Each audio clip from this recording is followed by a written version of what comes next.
अस्सलामुअलैकुम students, hope so you all will be fine. आज मैं आपको बायोटेक्नोलॉजी वाला चैप्टर कवर करवाने जा रहा हूं और ये वो चैप्टर है जो पीएमडीसी ने अपने न्यू सिलेबस के अंदर इंक्लूड किया है, बायोटेक्नोलॉजी वाला, और इसके बाद होम्योस्टेसिस। अब इस बायोटेक्नोलॉजी वाले चैप्टर के अंदर उन्होंने जो टॉपिक इंक्लूड किया है वो है बायोटेक्नोलॉजी एंड हेल्थ केयर।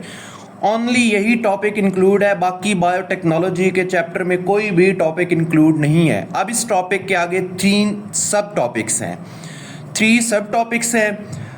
ये 16.1, 16.2, 16.3। हम 16.1 को कवर करेंगे, 16.2 को और 16.3 को। और इनको कैसे कवर करेंगे, ये जो मैंने पीडीएफ्स बनाए हैं, ये मैंने पीडीएफ का प्रिंट निकलवाया है। ये जो पीडीएफ मैंने बनाया है, ये सारा जो कंप्लीट पीडीएफ आप नीचे देख रहे हैं, ये कैसे बना है। ये पाकिस्तान में जितने भी प्रोविंसेस हैं ना, उनके बोर्ड्स की बुक्स को कंबाइन करके बनाया गया। यानी फेडरल टेक्स्ट बुक को, पंजाब टेक्स्ट बुक को, सिंध टेक्स्ट बुक को, केपीके को, बलोचिस्तान को और ए लेवल की बुक को कंबाइन करके मैंने ये पीडीएफ प्रिपेयर किया है। और इसके तीनों सब टॉपिक्स मैंने इन तीनों को प्रिपेयर करके किए हैं। इससे पहले मैं आपको एक और चीज़ बता दूं कि बायोटेक्नोलॉजी के अंदर जो ये टॉपिक है ना, बायोटेक्नोलॉजी एंड हेल्थ केयर, ये वाला टॉपिक जो है ये पंजाब की टेक्स्ट बुक में इंक्लूड ही नहीं है। यानी डायरेक्टली ये वाला टॉपिक पंजाब की टेक्स्ट बुक में ये वाली जो आउटलाइंस हैं ये इंक्लूड ही नहीं है। ये पीएमडीसी ने ये वाली आउटलाइंस सिंध की बुक से पिकअप किया और उनको सिलेबस में इंक्लूड कर दिया है। पंजाब की बुक के अंदर इंक्लूड नहीं है, हाँ सिंध की बुक में इंक्लूड है। फेडरल के अंदर बस इस टॉपिक का नाम दिया हुआ है, नीचे एक पैराग्राफ दिया हुआ है और थोड़ा सा आगे एक्सप्लेन किया हुआ है। उसके बाद सिंध के अंदर इसकी ज़्यादा एक्सप्लेनेशन है, केपीके के अंदर एक्सप्लेनेशन ज़्यादा है, बलूचिस्तान के अंदर इसकी ज़्यादा एक्सप्लेनेशन है इसी टॉपिक की और सेम आउटलाइंस। और ए लेवल की बुक के अंदर ये जो तीसरी आउटलाइन है इसमें उन्होंने इसकी एक्सप्लेनेशन दी हुई है। अब पंजाब के स्टूडेंट्स क्या करेंगे, पंजाब के स्टूडेंट्स के लिए एक मैसेज दिया है पीएमडीसी ने वैसे, और बाकी सारे स्टूडेंट्स के लिए, कि इस साल जो आपका एमडी कैट होना है ना, जिसका उन्होंने क्वेश्चन बैंक पीएमडीसी ने खुद बनाना है, वो क्वेश्चन बैंक पीएमडीसी ने प्रोविंसेस को फॉरवर्ड करना है। तो प्रोविंसेस ने आगे पेपर को कंडक्ट कराना है। यानी इस टाइप का आपका एक होगा पेपर। यानी पीएमडीसी आपका क्या बनाएगा, क्वेश्चन बैंक कौन बनाएगा, पीएमडीसी एक यूनिफॉर्म क्वेश्चन बैंक बनाएगा और वही क्वेश्चन बैंक यूएचएस को फॉरवर्ड करेगा, यूएचएस उससे आगे पेपर कंडक्ट करेगा, केएमयू को फॉरवर्ड करेगा केपीके में और वो आगे पेपर कंडक्ट करेगा, डॉ यूनिवर्सिटी को फॉरवर्ड करेगा और वो आगे पेपर कंडक्ट करेंगे, और ये शहीद जुल्फ़कार अली भुट्टो मेडिकल यूनिवर्सिटी वालों को करेंगे, वो आगे करेंगे, और इसी तरह बलूचिस्तान वालों को वो करेंगे।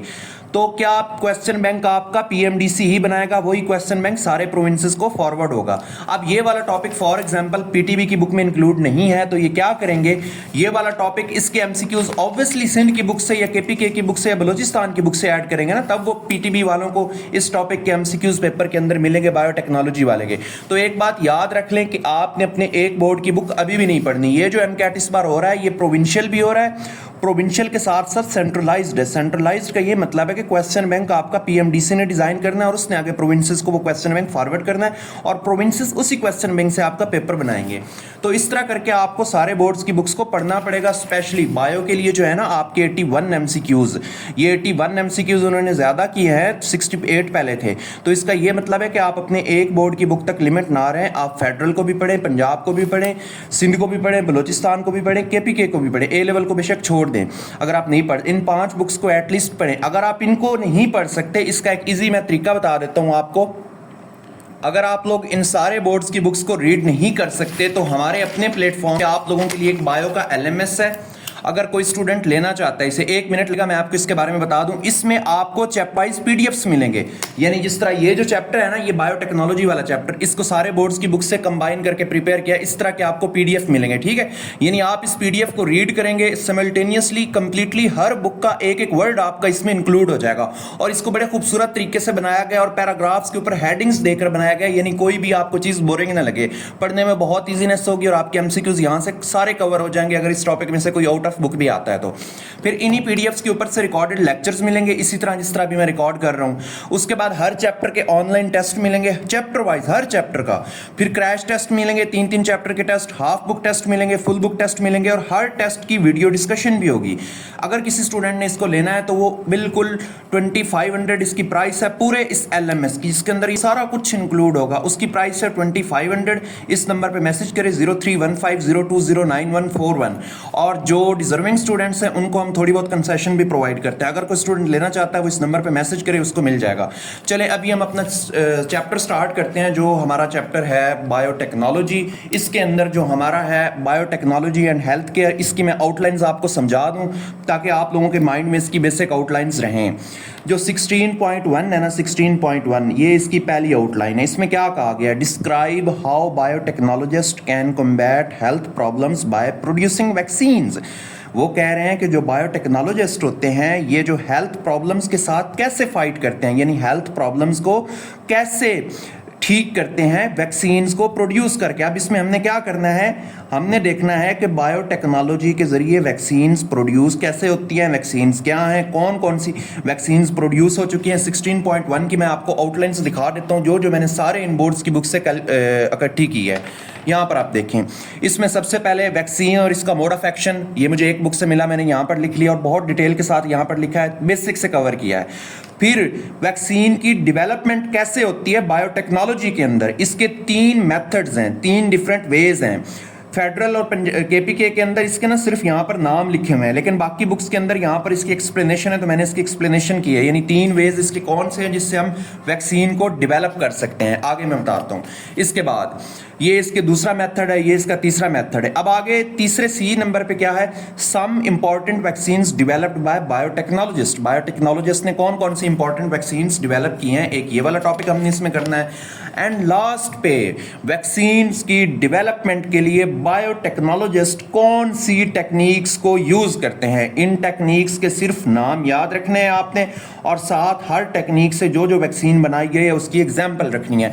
अब यहां तक जो आपका है 16.1 अच्छे से कवर हो जाएगा। इसके बाद है 16.2, इसका मैं बता देता हूं। वो कह रहे हैं कि डिसीज़ डायग्नोसिस, यानी बीमारी की तशखीस के लिए, जो आपकी डिसीज़ होती है ना उसको डायग्नोज करना, तशखीस करना, पता चले कि इसको कौन सी बीमारी है। इस बीमारी के लिए डिसीज़ डायग्नोसिस के लिए बायोटेक्नोलॉजी कौन सा रोल प्ले करती है। अब उन्होंने आगे 2 मेथड बताए हैं। एक उन्होंने कहा है monoclonal antibodies, you can see that यहाँ पर 2 उन्होंने मेथड बताए। ये एक है मोनोक्लोनल एंटीबॉडीज़ और दूसरे पे उन्होंने कहा है डीएनए आरएनए प्रोब्स। ये monoclonal antibodies and DNA RNA probes, ठीक है। अब इसके बाद आता है 16.3।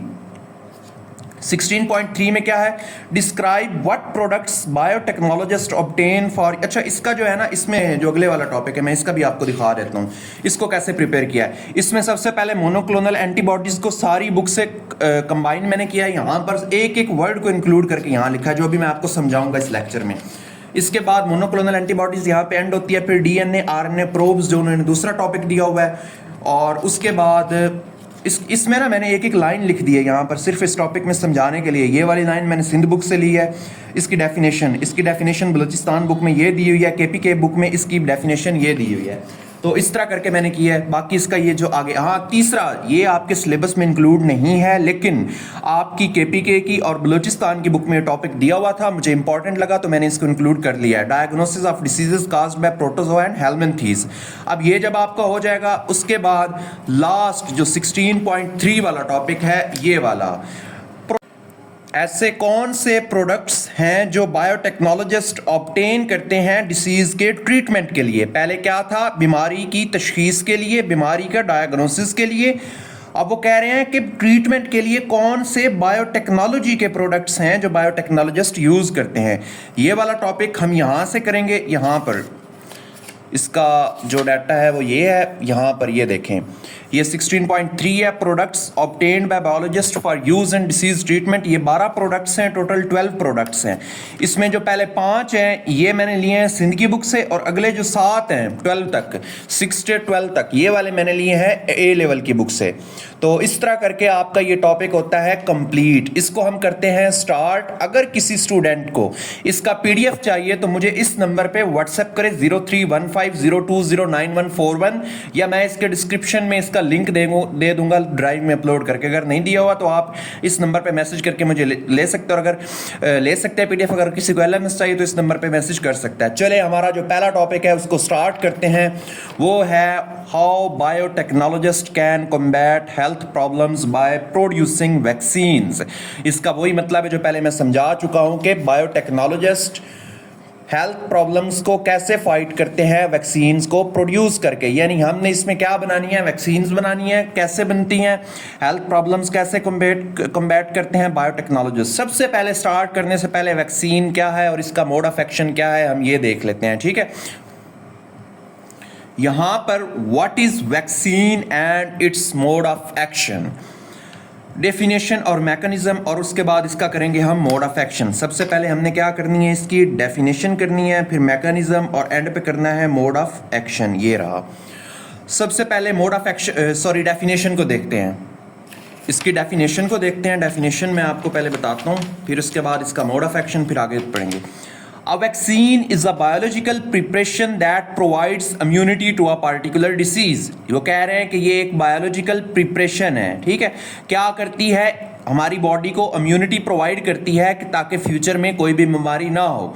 यानी इससे क्या होता है कि हमारी बॉडी के अंदर कोई भी जरासीम, कोई भी जर्म, कोई भी एंटीजन, पैथोजन जब फ्यूचर में हमारी बॉडी के अंदर लैंड करता है तो हमारी बॉडी के पास पहले ही एक मैकेनिज्म मौजूद होता है इस वैक्सीन की वजह से, जो उस बीमारी को बचाता है। यानी पोलियो की वैक्सीन है, बच्चों को पोलियो के कतरे पिलाए जाते हैं, यानी उसमें क्या होता है, पोलियो की वैक्सीन होती है, और उससे क्या होता है, हमारी बॉडी के अंदर वैक्सीन की वजह से कुछ एंटीबॉडीज बनती हैं। वो एंटीबॉडीज हमारी बॉडी के अंदर रहती हैं। फ्यूचर में जब पोलियो का कोई वायरस हमारी बॉडी के अंदर दाखिल होता है तो वो पोलियो वैक्सीन की वजह से बनी हुई एंटीबॉडीज ऑलरेडी हमारे जिस्म में होती हैं, जो उस फ्यूचर में आने वाले असली पोलियो के वायरस को खत्म कर देती हैं, ठीक है। ये वैक्सीन का मैकेनिज्म है, वैक्सीन की डेफिनेशन है। What is this, a vaccine is a biological preparation that provides immunity to a particular disease. मैं यहाँ पर बता भी देता हूँ, वैक्सीन होती है, वैक्सीन के अंदर क्या होता है, पोलियो वायरस की वैक्सीन है तो इसके अंदर क्या होगा, पोलियो वायरस होगा। इसके अंदर क्या होगा, पोलियो, इस वैक्सीन के अंदर पोलियो वायरस का पैथोजन होगा, ठीक है। वो पोलियो वायरस क्या होगा, या तो वो डेड होगा या तो वो वीक होगा। यानी जो हकीकी, जो रियल पोलियो वायरस होता है उसकी तरह वो स्ट्रांग नहीं होगा, वो या तो डेड होगा या तो उसका जो वीक सिस्टम होगा उस वायरस का, ठीक है। उस वैक्सीन के अंदर वो डेड या वीक पैथोजन इंसर्ट किया जाता है, ठीक है। ये एक वैक्सीन है। इस वैक्सीन के अंदर उन्होंने क्या डाल दिया है, पोलियो वायरस डाल दिया है। कौन सा, या तो मरा हुआ या तो वो वीक या कमजोर टाइप है। अब जब इसके अंदर डल जाता है तो ये एक वैक्सीन बन जाती है पोलियो वायरस की। अब क्या होता है, अब ये आगे बच्चों को पिला दी जाती है। अब बच्चों के अंदर क्या होता है, जब ये बच्चों की बॉडी के अंदर जाती है वैक्सीन, तो ये क्या है, ये एक पैथोजन है ना, डेड या वीक। कोई भी पैथोजन जब हमारी बॉडी के अंदर आता है तो हमारी बॉडी उसके अगेंस्ट क्या बनाती है, एंटीबॉडीज बनाती है। तो इस वैक्सीन की वजह से हमारी बॉडी के अंदर एंटीबॉडीज ऑलरेडी बन जाती हैं। यानी इसके अंदर जो डेड पैथोजन होता है उसकी वजह से हमारी बॉडी के अंदर, ये बॉडी है, इस बॉडी के अंदर एंटीबॉडीज बनना स्टार्ट हो जाती हैं। अब ये क्योंकि डेड या वीक पैथोजन होता है तो क्या होता है, ये हमारी बॉडी को इफेक्ट भी नहीं करता और एंटीबॉडीज भी बना देता है। अब हमारे पास पोलियो वायरस के अगेंस्ट वैक्सीन की वजह से एंटीबॉडीज बनी हुई हैं। अब फर्ज करें फ्यूचर में कोई रियल पोलियो वायरस हमारी बॉडी के अंदर दाखिल होता है, यहाँ पर कोई रियल पोलियो वायरस, आरपीवी का मतलब रियल पोलियो वायरस कोई आता है, तो ऑलरेडी एंटीबॉडीज बनी होंगी। वो एंटीबॉडीज आते ही उस पोलियो वायरस का काम तमाम कर देंगी, कहेंगे चल भाई तू चला जा, यहाँ से उसको ख़त्म कर देंगी। हर बीमारी के अगेंस्ट जो भी वैक्सीन बनती है वो इसी मैकेनिज्म के थ्रू बनती है। अब मैं इसकी डेफिनेशन पढ़ता हूँ, आपको समझ आ जाएगी, और इसका मोड ऑफ एक्शन मैं समझा चुका हूँ यहाँ पे। It contains antigens that stimulate the body's immune system to produce antibodies. यहाँ पर इसमें क्या होते हैं, एंटीजेंस होते हैं। It contain antigens that stimulate body's immune system to produce antibodies, जो हमारे इम्यून सिस्टम को क्या करती है, स्टिमुलेट करती है ताकि वो क्या बनाए, एंटीबॉडीज बनाए। यहाँ पर जिस तरह ये बनी है, to fight off specific pathogens such as virus or bacteria that cause the disease। क्या होता है, आगे को फ्यूचर में वायरस या बैक्टीरिया जो आता है, उस जो डिसीज काज करता है, उससे क्या करते हैं, फाइट ऑफ करते हैं। ये इसकी डेफिनेशन जो ऊपर मैं आपको समझा चुका हूँ। अब इसके बाद आगे देखते हैं, आगे इसमें क्या है, vaccines are usually administered through injection, या तो ये इंजेक्शन के थ्रू जाती हैं या ओरल रूट के थ्रू जाती हैं। ओरल रूट यानी मुंह के जरिए, और इंजेक्शन यानी जो इंजेक्शन लगते हैं। एंड कैन प्रिवेंट और reduce the severity of disease. Disease, या तो ये उस डिसीज को बचाती हैं होने से या उसकी सेवेरिटी को रिड्यूस करती हैं। यानी पोलियो वायरस में क्या होता है, प्रिवेंशन होती है और सेवेरिटी यानी बीमारी तो हो जाती है लेकिन उसकी शिद्दत बहुत कम हो जाती है। अब जो एलर्जी होती है ना, एलर्जी उसकी वैक्सीन होती है, पाकिस्तान के अंदर इस्लामाबाद में होती है, नेशनल एलर्जी फाउंडेशन है आई थिंक सो, तो नेशनल हेल्थ फाउंडेशन है, तो वहाँ पर उसकी वैक्सीन लगती है। उससे क्या होता है कि एलर्जी तो होती है फ्यूचर में, लेकिन क्या होता है वो एलर्जी की सेवेरिटी कम हो जाती है, तो ये उसकी प्रिवेंशन होती है। ये इसकी डेफिनेशन थी। अब इसको मैं थोड़ा आगे सरसरी से पढ़ता हूँ, आपको आइडिया हो जाएगा। Mode of action, vaccine enter the body, किसके ज़रिए वैक्सीन हम देते हैं, किसी को भी इंजेक्शन के ज़रिए या ओरल ड्रॉप्स के ज़रिए, ठीक है। आगे, contain weak dead or part of germ harmless but enough to train your immune system. इसमें क्या होता है, इसमें एक वीक पार्ट, या तो ये वीक होता है या तो ये बिल्कुल डेड होता है, या एंटीजन उस जरासीम का वो हिस्सा होता है जो क्या होता है, हार्मलेस होता है। एक वायरस है ना, एंटीजन है, एक एंटीजन पूरा यहाँ पर एक एंटीजन है, उसके कुछ हिस्से ऐसे होते हैं जो हमारी बॉडी को नुकसान पहुँचाते हैं और कुछ हिस्से ऐसे होते हैं जो हार्मलेस होते हैं। तो एक या तो ये हार्मलेस पार्ट होता है जो, और ये क्या हार्मलेस पार्ट भी क्या हमारे इम्यून सिस्टम को एक्टिवेट कर देता है कि उसके अगेंस्ट एंटीबॉडीज बनाना स्टार्ट कर दें। यानी वीक डेड या वो पार्ट पैथोजन का होता है, एंटीजन का या जर्म का, जो हार्मलेस हो। अब इसके बाद immune system sees the antigen, immune जैसे ही एंटीजन हमारी बॉडी के अंदर आता है, यहाँ पर immune system sees the antigen start producing antibodies. अब ये पोलियो वायरस की वैक्सीन थी, इसमें क्या आया था, एंटीजन था पोलियो वायरस का। वो जैसे ही आता है हमारा इम्यून सिस्टम उसको देख लेता है, उसी के लिए बैठा होता है, ठीक है, और उसके अगेंस्ट एंटीबॉडीज प्रोड्यूस करता है। एंटीबॉडीज क्या होती हैं, proteins that fight the germs. ये बेसिकली एंटीबॉडीज प्रोटीन्स होती हैं, ये आप सर्कुलेटरी सिस्टम इम्यूनिटी वाले चैप्टर में इसकी डिटेल पढ़ेंगे।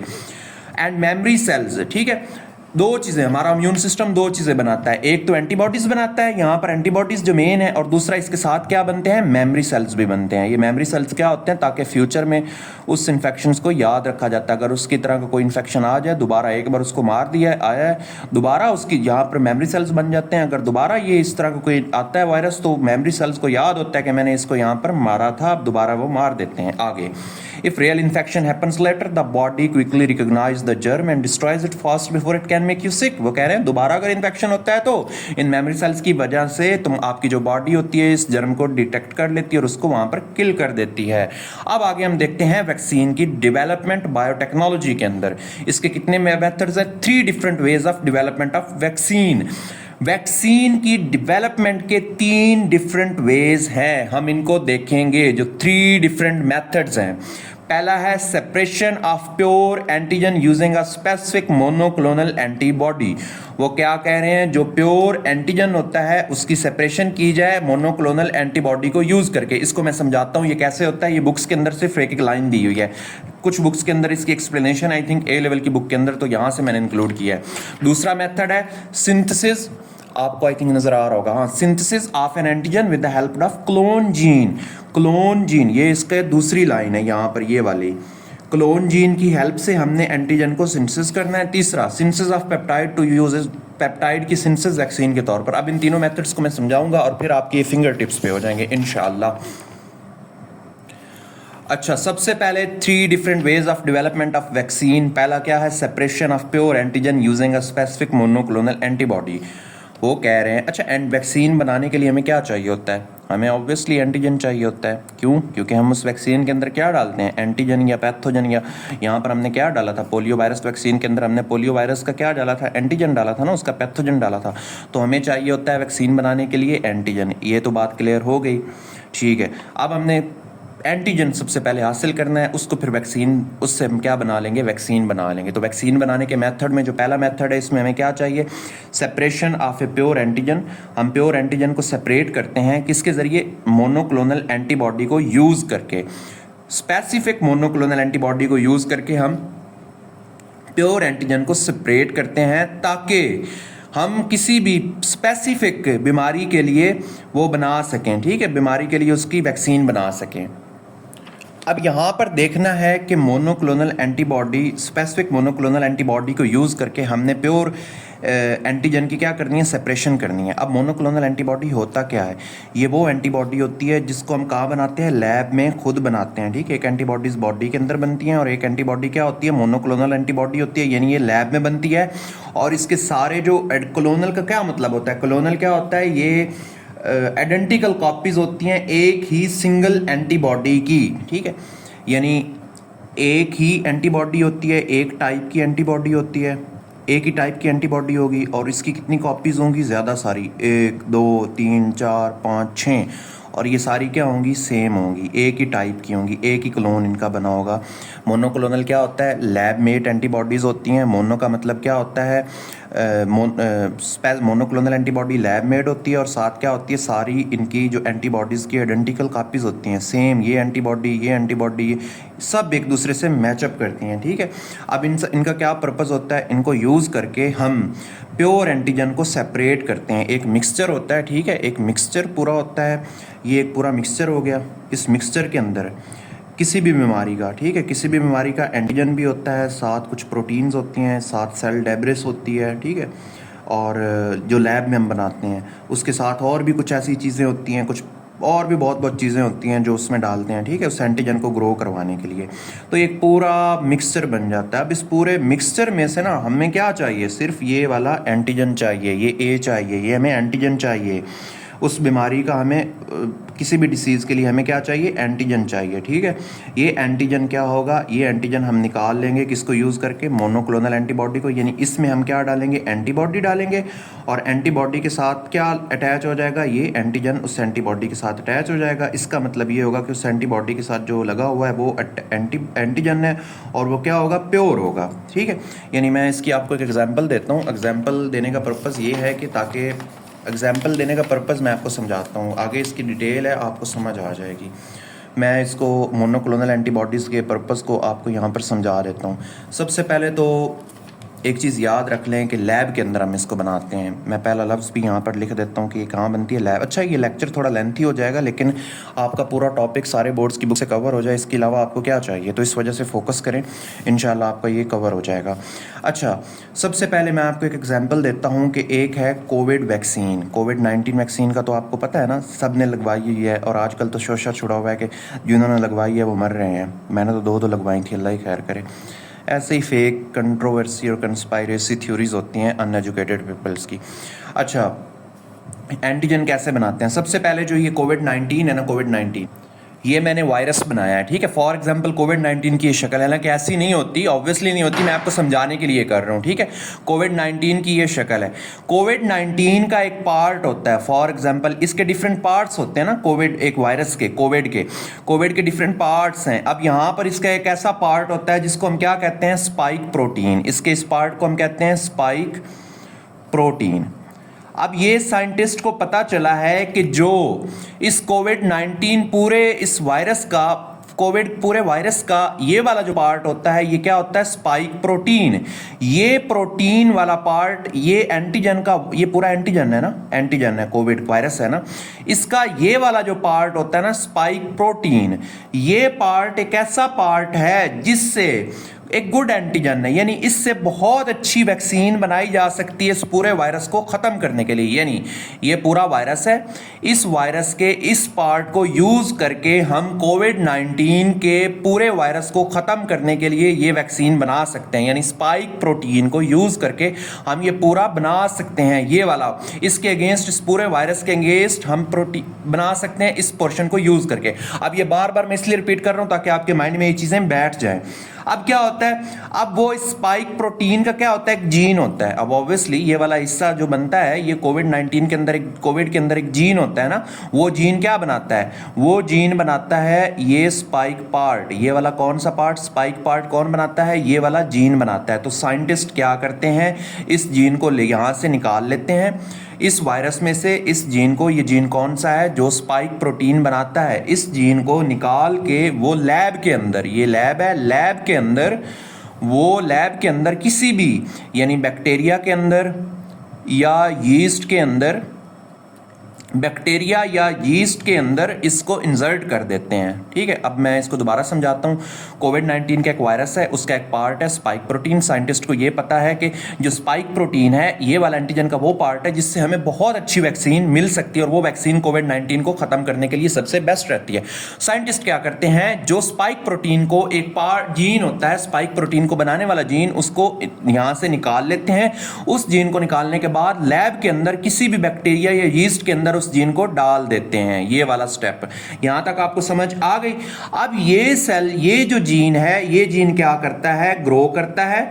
ये इस बैक्टीरिया के अंदर क्या बनवा देता है, स्पाइक प्रोटीन बनवा देता है, यानी ये इसके अंदर स्पाइक प्रोटीन बना देता है। ठीक है, अब हमें प्योरली क्या मिल गई है, स्पाइक प्रोटीन। अब यहाँ पर कोविड-19 के पूरे वायरस को हमने लेना था, उससे स्पाइक प्रोटीन कट करनी थी। ये कितना मुश्किल काम था ना, तकरीबन ऑलमोस्ट इम्पॉसिबल है। तो साइंटिस्ट ने क्या किया, जो पार्ट जीन का स्पाइक प्रोटीन बनाता था उसको उन्होंने निकाल लिया।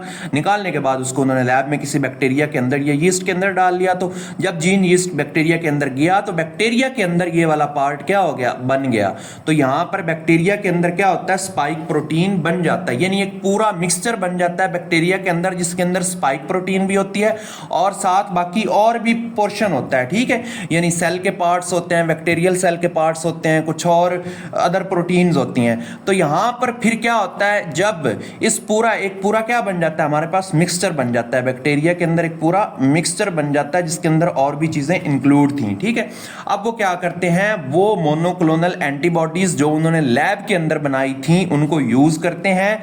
अब वो मोनोक्लोनल एंटीबॉडीज इस मिक्सचर के अंदर जो स्पाइक प्रोटीन वाला पोर्शन होता है उससे बाइंड हो जाते हैं, और उस प्रोटीन के साथ ये स्पाइक प्रोटीन वाला पोर्शन बाइंड हो जाता है, और क्या हो जाता है, एक कम्प्लेक्स बन जाता है। यानी इस पूरे मिक्सचर की, ये पूरा मिक्सचर है ना, इसके अंदर मोनोक्लोनल एंटीबॉडी और इसके साथ और क्या बन जाता है, मोनोक्लोनल एंटीबॉडी प्लस इसके साथ और क्या है, स्पाइक प्रोटीन। ये पूरा कम्प्लेक्स बन गया है, एंटीबॉडी और एंटीजन कम्प्लेक्स। ये कम्प्लेक्स इकट्ठा रहता है, बाकी जो मिक्सचर का हिस्सा होता है जिसमें सेल का पार्ट होता है, बैक्टीरियल सेल की चीज़ें होती हैं, सारी वहाँ से उसको हम वॉश आउट कर देते हैं, धो देते हैं। तो यहाँ पर हमारे पास पीछे स्पाइक प्रोटीन बच जाती है जिसको प्योरली यूज़ किया जाता है। तो इस तरह करके मोनोक्लोनल एंटीबॉडीज़ को यूज़ करके हम क्या कर सकते हैं, प्योर एंटीजन की सेपरेशन कर सकते हैं। अब यहां पर मैंने आपको सारा एक स्टेप बता दिया है कि प्योर एंटीजन आप कैसे ले सकते हैं। अब इसको रीड करेंगे आपको समझ आ जाएगी। आगे मोनोक्लोनल एंटीबॉडी वाला पूरा टॉपिक है, वो टॉपिक भी आपका इंशाल्लाह क्लियर हो जाएगा। यहां पर आप देख लें, यहां पर क्या लिखा हुआ है, antigen is a part of. अच्छा, फिर क्या होता है, ये जो स्पाइक प्रोटीन है ना, इसको यूज करके वो फिर वैक्सीन बनाते हैं, और वो वैक्सीन किसके अगेंस्ट होती है, इस कोविड-19 के वायरस के अगेंस्ट बनती है। ठीक है, इस तरह करके हम बनाते हैं। अच्छा, आपके माइंड में एक और क्वेश्चन भी आ गया होगा, ये स्पाइक प्रोटीन हम डायरेक्ट कोविड-19 से क्यों नहीं निकाल सकते। इसको निकालने के लिए कोविड-19 के हमें ज़्यादा सारे वायरस चाहिए होंगे, और ये वायरस बहुत डेंजरस होता है। इसको मतलब इस वायरस को ग्रो करने के लिए कुछ बायोसेफ्टी लेवल्स रिक्वायर होते हैं, BSL-3, BSL-4। ये जब आप आगे इंशाल्लाह MBBS में जाएंगे तो उसमें कम्युनिटी मेडिसिन की जो बुक है 4th ईयर MBBS में पढ़ी जाती है, उसके अंदर आप बायोसेफ्टी लेवल तो देखेंगे। तो इनको ग्रो करवाने के लिए ये लेवल रिक्वायर होता है, ये बहुत एक्सपेंसिव होते हैं। तो तकरीबन साइंटिस्ट ये चीज़ें इसको में से डायरेक्ट निकालना बहुत मुश्किल हो जाता है। तो इसके लिए फिर जेनेटिक इंजीनियरिंग यूज़ होती है, जीन को लिया जाता है, इंसर्ट किया जाता है, ग्रो किया जाता है, फिर इसका एक मिक्सचर बन जाता है। उस मिक्सचर में से मोनोक्लोनल एंटीबॉडी यूज़ करके स्पाइक प्रोटीन को अलग कर लिया जाता है, और उस स्पाइक प्रोटीन से फिर हम क्या बना लेते हैं, वैक्सीन बना लेते हैं, और वो वैक्सीन आगे इसमें इसके अगेंस्ट बन जाती है। ये था इसका। अब इसको रीड करते हैं। Antigen is a part of virus और bacteria that trigger our immune system to fight. ये तो ठीक है। आगे, monoclonal antibodies are special lab made antibodies that can attach only to a specific antigen. ये सिर्फ स्पाइक प्रोटीन के साथ अटैच होंगे। In this method scientist use monoclonal antibodies to find and separate the pure antigen from a mixture. एक पूरे mixture से जिसके अंदर हर चीज है उसमें से एक ही एंटीजन को मोनोक्लोनल एंटीबॉडीज यूज करके अलग किया जा सकता है। After separation this pure antigen can be used to make vaccine. अब ये वाली जो 4 लाइनें दी हुई हैं, इनके पीछे आपका जो ये मेन कंसेप्ट है ये क्लियर हो गया होगा इंशाल्लाह। अब इसमें से किसी भी किस्म का कोई भी MCQ बनेगा तो आपने क्लियर करना है। ये लेक्चर को डिटेल बनाने का मकसद ही यही है कि आपको किसी भी चीज़ की कोई भी कमी बेशी ना रहे। अच्छा, इसके बाद ये मैंने कहाँ लिखा था, पहले पेज पे है। आगे अब हम आगे जाते हैं, यहाँ पर आगे क्या लिखा हुआ है, this helps ensure that the vaccine contain only the part needed to safely create immunity. इससे क्या पता चलता है, इससे ये इंश्योरिटी होती है कि जो वैक्सीन का वो पार्ट, यानी वैक्सीन के अंदर सिर्फ वही पार्ट है जो सिर्फ इम्यूनिटी बनाता है। अब यहाँ पर जो स्पाइक प्रोटीन है ये इम्यूनिटी बनाती है, यानी हमारे इम्यून सिस्टम को एक्टिवेट करती है कोविड-19 के अगेंस्ट एंटीबॉडीज बनाने के लिए। अगर कोविड-19 सारा ही चला जाता तो वो तो फिर बंदे की वैक्सीन बनने की बजाय वो वैक्सीन मतलब डेड, वो तो कोविड, उसको कोरोना वायरस हो जाता है ना ऑब्वियसली। तो इसलिए उन्होंने सिर्फ ये स्पाइक प्रोटीन जेनेटिक इंजीनियरिंग को यूज़ करके किया है। इसकी एक एग्जांपल है, बड़ी इंपॉर्टेंट है, ये आपकी बुक में दी हुई है, separating the surface protein of hepatitis B virus. अब हेपेटाइटिस बी वायरस जो है ना, ये एक पूरा वायरस होता है, ठीक है। अब ये वायरस होता है, अब इस वायरस की सिर्फ ये जो सरफेस प्रोटीन्स होती है ना, इनको अलग किया जाता है, जिस तरह स्पाइक प्रोटीन्स को अलग किया था। और इनको अलग करने के बाद उस तरह फिर जो सारा मैंने आगे बता दिया, अब मैं दोबारा नहीं समझाता, आप लोग भी बोर हो जाएंगे और मुझे उम्मीद है काफ़ी बोर हो चुके होंगे, लेकिन कोई नहीं, अगर आपने मेडिकल कॉलेज में जाना है तो ये चीज़ें तो आपको बर्दाश्त करना पड़ेंगी। खैर आगे देखते हैं, synthesis of N antigen with the help of clone gene. अब वो कह रहे हैं कि दूसरे में, पहले में भी हमने एंटीजन ही बनाया, दूसरे में भी हम एंटीजन की सिंथेसिस करेंगे, किसकी हेल्प से, क्लोन जीन की हेल्प से एंटीजन की हम क्या करेंगे, सिंथेसिस करेंगे। अब इसको देखते हैं, अब इसका क्या मतलब है, क्लोन जीन का क्या मतलब होता है। अब ये क्लोन जीन क्या होता है, ये मैं ऑलरेडी आपको एक्सप्लेन कर चुका हूँ। क्लोन जीन कैसे होता है, ये जिस तरह मैंने यहाँ पर बताया ना, यहाँ से जीन इसको इंसर्ट करते हैं, ठीक है, लेकिन इसमें क्या होता है, जीन को कट किया जाता है रिस्ट्रिक्शन एंजाइम के ज़रिए, वो फिर जीन आगे बैक्टीरिया के अंदर इंक्लूड किया जाता है, ठीक है। और ये जो मैंने सारा स्टेप यहाँ तक एक्सप्लेन किया है ना, ये यहाँ ये क्लोन जीन ही बनता है, ठीक है। और क्लोन जीन बनाने के साथ साथ फिर इसको मिक्सचर के ज़रिए अलग किया जाता है। मोनोक्लोनल एंटीबॉडीज़ भी यूज़ की जा सकती हैं और इसके बाद और भी इसमें ऑप्शन होते हैं। तो दूसरा जो स्टेप है वो भी सेम है, यानी क्या बनाते हैं, इसमें हम क्लोन जीन बनाते हैं, synthesis of N antigen with the help of clone gene. वो जो जीन हमने स्पाइक प्रोटीन का जीन वायरस और बैक्टीरिया के अंदर इंसर्ट किया था, वो क्या था, वो क्लोन जीन था। उससे, उसकी हेल्प से, उस जीन की हेल्प से वो आगे क्या फिर बना, उस जीन की हेल्प से आगे स्पाइक प्रोटीन बनी थी, ठीक है। तो वो जो जीन हमने उसके अंदर इंसर्ट किया था, वो क्या प्रोसेस था, वही क्लोन जीन वाला प्रोसेस था। अब इसमें भी वही एग्जांपल दी हुई है हेपेटाइटिस बी वैक्सीन की भी। Scientist first identify the gene that makes there antigen, ठीक है, ये वही जो एंटीजन जो उस जीन को आइडेंटिफाई करते हैं जो क्या बनाता है, एंटीजन बनाता है। आगे they clone this gene and insert into another cells like bacteria और यीस्ट। वो इस जीन को क्या करते हैं, क्लोन करते हैं और इसको कहाँ इंसर्ट करते हैं, बैक्टीरिया या यीस्ट में। These cells start producing the antigen in large amounts के अंदर एंटीजन बनना स्टार्ट हो जाते हैं। This produced antigen is then purified and used to make vaccine. उस एंटीजन को हम यानी क्या है, उस जीन को दूसरे वायरस या बैक्टीरिया के अंदर डाला जाता है। उस जीन की हेल्प से वो वही जिस तरह स्पाइक प्रोटीन बनी थी, इस तरह कोई और एंटीजन वगैरह बनना स्टार्ट हो जाता है, प्रोटीन वगैरह, और उस प्रोटीन की हेल्प से हम क्या बना सकते हैं, वैक्सीन बना सकते हैं। इसी तरह ये जो ऊपर वाली एग्जांपल दी हुई है, the hepatitis B vaccine is made by inserting the hepatitis B surface antigen gene into the yeast cell. Same ऐसे ही है जिस तरह वो मैंने कोविड वाली समझाई है। इसमें ना कुछ स्टेप्स हैं वो मैं आपको नहीं बता रहा क्योंकि वो आपके सिलेबस में नहीं है। ये जो सारा मैंने प्रोसेस आपको यहाँ पर बताया है ना, इसके लिए कुछ स्टेप्स यूज़ होते हैं। इसमें एक तो रिस्ट्रिक्शन एंजाइम यूज़ होते हैं। ये क्या होते हैं, इससे हम जीन्स को कट करते हैं। ये आपके बायोटेक्नोलॉजी वाले चैप्टर में दिए हुए भी हैं, इनको आप रहने देखें, आउट ऑफ सिलेबस है, देख लें अपनी सेटिस्फैक्शन के लिए। और इसके साथ एक प्रोसेस इसमें यूज़ हुआ है ट्रांसफॉर्मेशन वाले की भी आप बेशक सर्च कर लें डेफिनेशन। इसकी डेफिनेशन क्या है, एक ये प्रोसेस इसमें यूज़ हुआ है और इसमें तकरीबन कोई प्रोसेस यूज़ नहीं हुआ, ठीक है। अब ये ट्रांसफॉर्मेशन क्या चीज़ होती है, ट्रांसफॉर्मेशन, अच्छा, ये रिस्ट्रिक्शन एंजाइम्स की मदद से हम क्या करते हैं, जीन को कट करते हैं और फिर आगे उस बैक्टीरिया यीस्ट में डालते हैं। इसमें एक वेक्टर भी यूज़ होता है। ये पूरा प्रोसेस दिया हुआ है, वो करने की ज़रूरत ही नहीं है। जब हम फिर उस जीन को जब हम इधर डालते हैं ना, यहाँ पर इस प्रोसेस को हम ट्रांसफॉर्मेशन कहते हैं। किसी एक के जीन को दूसरे जीन के साथ मिला देना, इसको ट्रांसफॉर्मेशन कहा जाता है, ठीक है। Put in foreign DNA into a cell, ये foreign gene into a cell. खैर ये तो डिटेल प्रोसेस चला जाएगा, अभी हम अपना करते हैं आगे। ये आपका काम ईजी हो जाएगा। ये वाला हम ऑलरेडी पढ़ चुके हैं। इसका जो तीसरा है, synthesis of peptide to be used as vaccines. Peptides are small pieces of proteins. अच्छा, जो प्रोटीन्स होते हैं ना, प्रोटीन्स ये किस चीज़ से मिलकर बने होते हैं, ये पेप्टाइड्स जो होते हैं ये प्रोटीन के स्मॉल पीसेस होते हैं, ठीक है। अब क्या करते हैं साइंटिस्ट, क्या करते हैं scientist, create short pieces of antigen proteins in the lab. वो क्या करते हैं कि जो एंटीजन की प्रोटीन होती है ना, एंटीजन, अब एंटीजन ऑब्वियसली क्या होता है, एक प्रोटीन होती है ना, जिस तरह वो स्पाइक प्रोटीन एक एंटीजन था, तो इसी तरह प्रोटीन ही होगी कोई, और इसके क्या होंगे, शॉर्ट पीसेस को क्रिएट किया जाता है, यानी इस प्रोटीन के पेप्टाइड्स बनाते हैं साइंटिस्ट। क्या करते हैं, छोटे छोटे क्या बनाते हैं, पेप्टाइड्स बनाते हैं, ठीक है।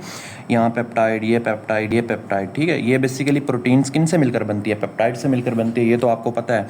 तो अब ये पेप्टाइड्स जो होते हैं ये लैब के अंदर क्रिएट करते हैं। These systemic peptides are used as vaccines to stimulate. अब इन्हीं पेप्टाइड्स को ना यूज़ करके, इन्हीं पेप्टाइड को यूज़ करके क्या वैक्सीन बन जाती है, ठीक है। यानी एंटीजन की प्रोटीन डायरेक्ट अगर नहीं बना सकते ऊपर वाले जो दो मेथड हैं, तो वो क्या करते हैं, वो उस प्रोटीन के छोटे पार्ट्स को बनाना स्टार्ट कर देते हैं और उन पार्ट्स को यूज़ करके वैक्सीन बन सकती है। और वो वैक्सीन फिर क्या करती है, हमारे इम्यून सिस्टम को स्टिमुलेट करती है। और ये मेथड सबसे सेफ़ है because it's uses only small parts of virus और बैक्टीरिया। इसमें क्या होते हैं, वायरस या बैक्टीरिया के छोटा पार्ट, बिल्कुल छोटा पार्ट यूज़ होता है। पूरी प्रोटीन यूज़ ही नहीं होती। जिस तरह वो स्पाइक प्रोटीन थी वो पूरी यूज़ नहीं हुई, उसका एक छोटा सा पार्ट यूज़ होगा। यहाँ पर वो ह्यूमन इम्यूनो डेफिशिएंसी वायरस के लिए जो एक्सपेरिमेंटल वैक्सीन्स बना रहे हैं, और कैंसर के लिए कुछ एक्सपेरिमेंटल वैक्सीन्स की मतलब है कि जिन पे अभी रिसर्च हो रही है, बनी नहीं है, ठीक है, तो उसके लिए बन रही है। अब हमने क्या कर लिया है, अब हमने वैक्सीन की डेवलपमेंट के 3 मेथड कर लिए हैं। इनको एक्सप्लेनेशन समझाने का मतलब ये है कि आगे जो अब हम पढ़ेंगे ना, वो चीज़ें आपकी क्लियर हैं। ये सारी बेसिक्स कवर करने का मतलब ये है कि आगे अब इतना टाइम हमें नहीं लगेगा। अब आगे देखें लेक्चर कैसे एंड होता है। अभी आपका ये तकरीबन 30-40 मिनट पे होगा ये लेक्चर, तो मुझे उम्मीद है ये तकरीबन 1.5 घंटे का लेक्चर बनेगा और उसमें आपका ये सारा चैप्टर कवर हो जाएगा इंशाल्लाह। अब आगे देखते हैं some important vaccines developed by the biotechnologist. ये सी है, हमने 16.1 को स्टार्ट किया था, उसका हमने ए पढ़ा, वैक्सीन का मोड ऑफ एक्शन, दूसरा बी पढ़ा, development of vaccine in biotechnology, तीसरा हमने क्या पढ़ा, C, important vaccines developed by biotechnologist. अब इसमें हम वैक्सीन्स को पढ़ेंगे कितनी है, एक हेपेटाइटिस बी वैक्सीन है, एक ह्यूमन पैपिलोमा वायरस की वैक्सीन है, उसके बाद इन्फ्लुएंजा वैक्सीन है, कोविड-19 वैक्सीन है, मलेरिया वैक्सीन है, रोटा वायरस वैक्सीन है। हम इन वैक्सीन्स को देखेंगे। थोड़ा थोड़ा है, ये रीड करने वाला, इसमें समझने वाला कुछ नहीं है, उसको यूज़ करेंगे। अच्छा, सबसे पहले ना मैं एक आपको चीज़ यहाँ पर डी बता देता हूँ। वैक्सीन्स को प्रोड्यूस करने के लिए जो टेक्नोलॉजी बायोटेक्नोलॉजिस्ट यूज़ करते हैं ताकि वो हेल्थ प्रॉब्लम्स को कम्बैट कर सकें, वो ये 5 टेक्निक्स हैं, ठीक है। ये कितनी है, 5। इनके आपने सिर्फ क्या याद रखने हैं, नेम याद रखने हैं, और नेम के साथ इनकी आप एग्जांपल्स याद रखनी हैं। इससे बढ़ के ज़्यादा आपने कुछ भी नहीं करना, कुछ बुक्स में तो ये भी नहीं होगी। अच्छा, सबसे पहले क्या है, रिकम्बिनेंट डीएनए टेक्नोलॉजी, ठीक है। इस टेक्नोलॉजी को यूज़ करके क्या बनती है, हेपेटाइटिस बी वैक्सीन बनती है। जेनेटिक इंजीनियरिंग को यूज़ करके ह्यूमन पैपिलोमा वायरस की वैक्सीन बनती है, यानी HPV, ठीक है। HPV और HBV पहले वाली है। तीसरी, मैसेंजर आरएनए टेक्नोलॉजी को यूज़ करके हम कौन कौन सी वैक्सीन्स बनाते हैं, कोविड-19 की वैक्सीन्स बनाते हैं, जिस तरह पिफजर हो गई, मॉडरेना हो गई, ठीक है। ये कोविड-19 की वैक्सीन्स है, हम मैसेंजर आरएनए टेक्नोलॉजी को यूज़ करके बनाते हैं। सेल कल्चर एक टेक्नोलॉजी है, इससे रेबीज वैक्सीन बनती है। हाइब्रिडोमा टेक्नोलॉजी, ये वो टेक्नोलॉजी है जो हम मोनोक्लोनल एंटीबॉडी प्रोडक्शन में आगे पढ़ेंगे।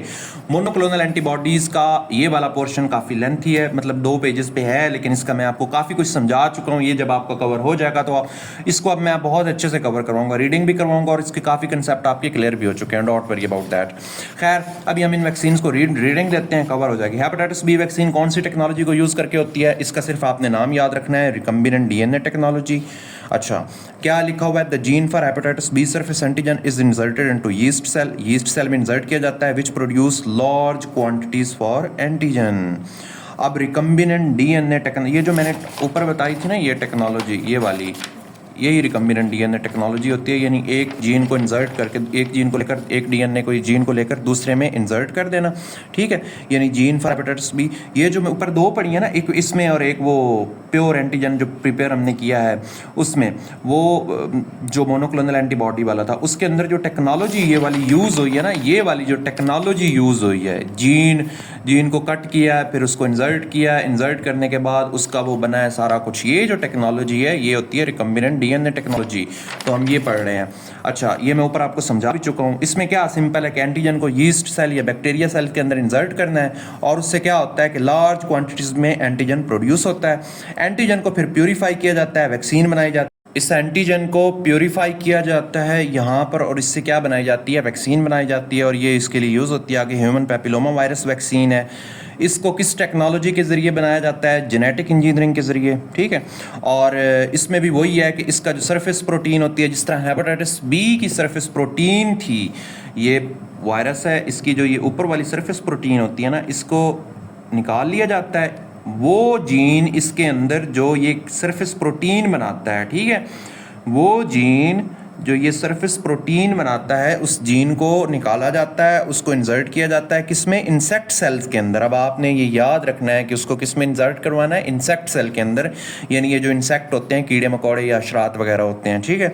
और ऊपर वाली में यीस्ट था, और ऊपर में टेक्नोलॉजी कौन थी, रिकम्बिनेंट टेक्नोलॉजी थी, इसमें जेनेटिक इंजीनियरिंग है। और इससे क्या होता है, प्रोटीन की लार्ज क्वांटिटीज प्रोड्यूस होती हैं, और इस प्रोटीन को प्यूरीफाई करके वैक्सीन बनाई जाती है। और इसकी प्यूरिफिकेशन कैसे होगी, और भी मेथड है, मोनोक्लोनल एंटीबॉडीज के जरिए भी यूज होगी। अच्छा, मोनोक्लोनल एंटीबॉडीज का फंक्शन मैं बार बार क्यों बता रहा हूं, एंड पे जब मिक्सचर बनता है, रिकम्बिनेंट डीएनए टेक्नोलॉजी में भी एंड पे जब मिक्सचर बन गया था यीस्ट या बैक्टीरिया के अंदर, तो उसमें से स्पाइक प्रोटीन को निकालने के लिए, एक स्पेसिफिक प्रोटीन को निकालने के लिए हमने क्या यूज की थी, हमने यूज की थी मोनोक्लोनल एंटीबॉडी, जिससे हम स्पाइक प्रोटीन को निकाल पाए थे। यानी वो मोनोक्लोनल एंटीबॉडी किसकी थी, स्पाइक प्रोटीन की थी। इसी तरह यहां से भी इसका जो जब मिक्सचर एंड पे इंसेक्ट के अंदर बन जाएगा ना, लैब के अंदर, ठीक है, इंसेक्ट के अंदर, ये जेनेटिक इंजीनियरिंग की टेक्नोलॉजी है ना, तो इसको निकालने के लिए वो मिक्सचर में से फिर वो प्यूरीफाई करेंगे। प्यूरीफिकेशन का मोनोक्लोनल एंटीबॉडी वाला मेथड भी हो सकता है, और भी मेथड हो सकते हैं। ये आप डिटेल जो है जेनेटिक इंजीनियरिंग में जाने की ज़रूरत नहीं, जो जो लिखा हुआ आप ये थोड़ा बहुत पढ़ लें। मैं डिटेल ज़्यादा एक्सप्लेन कर रहा हूँ, लेकिन इतना ज़्यादा करने की आप लोगों को करने की ज़रूरत नहीं, जो जो लिखा हुआ है बस यही पढ़ना है, और ज़्यादा नहीं। जो इवन मैं कुछ एक्स्ट्रा भी बता रहा हूँ वो भी नोट ना करें, इवन ये जो बताया इसको भी नोट ना करें, सिर्फ इसको कंसेप्ट बिल्डिंग के लिए रख लें, ठीक है। अच्छा, आप लोगों को कोई भी टॉपिक कब प्रिपेयर होता है, इसका कोई क्राइटेरिया है, मुझे कमेंट सेक्शन में बता सकते हैं। अगर बता सकते हैं तो मैं चेक करना चाहता हूँ। आप एक पूरे चैप्टर को पढ़ते हैं, ठीक है, आपको कब लगता है कि आपका ये टॉपिक प्रिपेयर हो गया है? जब आप प्रैक्टिस कर लेते हैं, कुछ स्टूडेंट्स को लगता है क्या, कुछ को लगता है कि वो प्रैक्टिस कर लेते हैं, कुछ को लगता है कोई, क्या आप क्राइटेरिया, मैं आपको अपना क्राइटेरिया बताता हूँ कि मैं जब आप बायो अपनी पढ़ता था ना, तो कैसे पढ़ता था।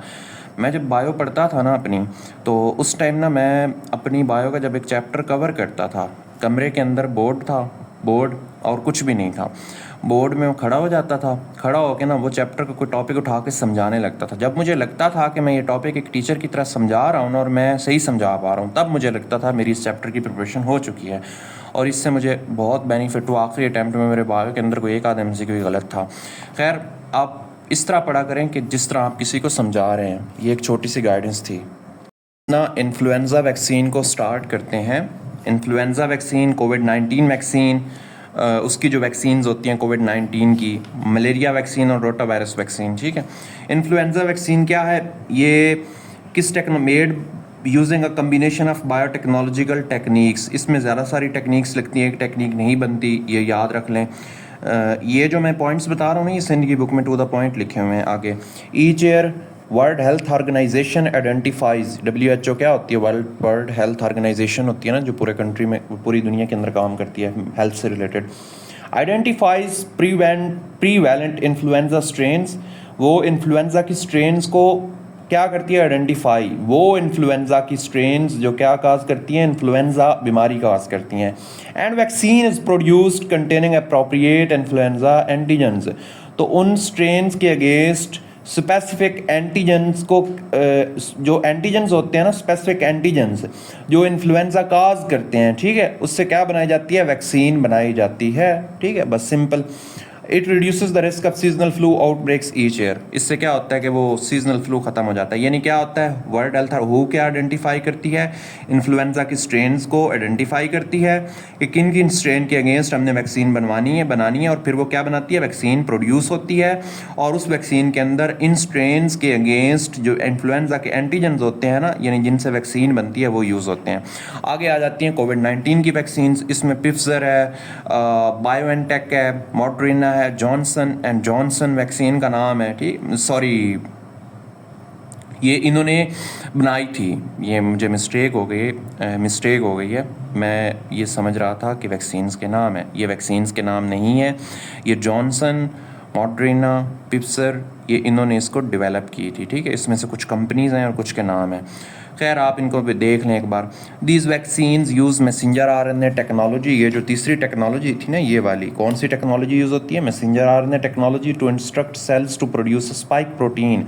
इससे क्या होता है? वो स्पाइक प्रोटीन बनाते हैं found on the surface of corona virus for immune response. यानी जो स्पाइक प्रोटीन पीछे मैंने बताई थी कि यहाँ पर वो बनती है, अब वो किसके ज़रिए बनाते हैं? मैसेंजर आरएनए टेक्नोलॉजी के ज़रिए वो स्पाइक प्रोटीन्स बनाते हैं। कौन? सेल्स। यानी मैसेंजर आरएनए टेक्नोलॉजी के ज़रिए वो सेल को गाइड करते हैं और उसको कहते हैं कि सेल ने कौन सी प्रोटीन प्रोड्यूस करनी है? स्पाइक प्रोटीन प्रोड्यूस करनी है found on the surface of corona virus for immune response, जो कोरोना वायरस की सरफेस के ऊपर पाई जाती है, ठीक है। यानी spike protein messenger RNA technology को यूज़ करके बनाई जाती है और उस स्पाइक प्रोटीन से स्पेसिफिक इम्यून रिस्पॉन्स जनरेट किया जाता है, ठीक है। इसमें सार्स कोविड-2 वायरस, ठीक है, ये वायरस है कोविड-2 COV-2 वायरस, ठीक है। और ये क्या काज करता है? कोविड-19। तो इसके अगेंस्ट ये वैक्सीन बनाई जाती है और इसको कौन सी टेक्नोलॉजी यूज़ की जाती है? Messenger RNA technology. और ये इन्होंने यूज़ की थी, ये इसलिए इन वैक्सीन्स को ये भी पिप्सर भी कहा जाता है, मॉडर्ना भी कहा जाता है, ठीक है। तो ये वैक्सीन्स के नाम है। आगे मलेरिया वैक्सीन है, ये तो आपको पता है। Still in development potential candidates use biotechnology. ये डेवलपमेंट में भी चल रही है, अभी तक इसकी डेवलपमेंट है और बायोटेक्नोलॉजी यूज़ की जाती है इसमें। फॉर एग्जांपल सनेरियाज वैक्सीन है, वो क्या होती है? Malaria parasite, weekend malaria parasite को यूज़ करते हैं जिससे इम्यून रिस्पांस जनरेट होता है। ये मलेरिया के अगेंस्ट यूज़ होती है जो सीरियस मॉस्किटो डिसीज़ है। यानी ये अभी तक डेवलपमेंट में है, लेकिन कुछ वैक्सीन है जिस तरह सनेरियोज वैक्सीन, वो क्या होती है? उसके अंदर मलेरिया पैरासाइट की वीकेंड फॉर्म होती है और ये कामयाब भी तजुर्बा हुआ है। आगे रोटा वायरस वैक्सीन है जिसके अंदर जेनेटिक इंजीनियरिंग और बायोटेक्नोलॉजी को यूज़ करके ये वैक्सीन बनाई जाती है, ठीक है। इस वैक्सीन के अंदर कौन से? रोटा वायरस के वीकेंड वही वायरस होता है जो आगे इम्यून सिस्टम को क्या करता है? स्टिमुलेट करता है और डिसीज़ बनती है। और some vaccines are also used made by inserting rota virus genes into the harmless viruses. अच्छा, कुछ वैक्सीन्स इसकी बनाई जाती हैं कि जो हार्मलेस वायरसेस होते हैं ना, जो वायरस हार्म बीमारी नहीं काज करते, उनके अंदर रोटा वायरस के जीन डाल दिए जाते हैं और उन वायरसेस के अंदर क्या हो जाता है? फिर रोटा वायरस के जीन बन जाते हैं, तो उससे वो बनती है। अच्छा, इसका फंक्शन क्या होता है? इसका फंक्शन ये होता है कि जो यंग चिल्ड्रन और इन्फेंट्स होते हैं ना, उनके अंदर जो रोटा वायरस से डायरिया होता है उससे बचाया जाता है। अब इन जो भी वैक्सीन हमने पढ़ी है ना, इनके अंदर आपने क्या करना है? वैक्सीन कौन सी टेक्नोलॉजी को यूज़ किया गया है, इसका थोड़ा बहुत मैकेनिज़्म लिखा हुआ है और साथ इसका फंक्शन क्या होता है, ये कौन सा ये जो वायरस होता है कौन सी बीमारी काज करता है, ये बस यही कुछ है। आगे इसके अंदर टेक्निक्स हैं जो पहले पढ़ चुका हूँ। अब यहाँ पर हमारा जो पहला पोर्शन है सबसे मुश्किल तो नहीं था, थोड़ा लेंथी था, ये वाला ख़त्म हो गया। अब इसके बाद दूसरा है, ये इससे कम लेंथी और तीसरा इससे कम। तीसरे में सिर्फ हमारे 12 प्रोडक्ट्स हैं, उनको रीड करना है, थोड़ा बहुत समझाना है उसमें जो जो समझाने वाला पोर्शन हुआ, और उसमें इस तरह एक्स्ट्रा कुछ भी नहीं करना। तो इस तरह करके हमारा ये जो टॉपिक इंशाल्लाह आज कंप्लीट हो जाएगा। अच्छा, अब हम दूसरा जो 16.2 है ना उसको कंप्लीट करते हैं। ये वाला रहा आपका 16.2।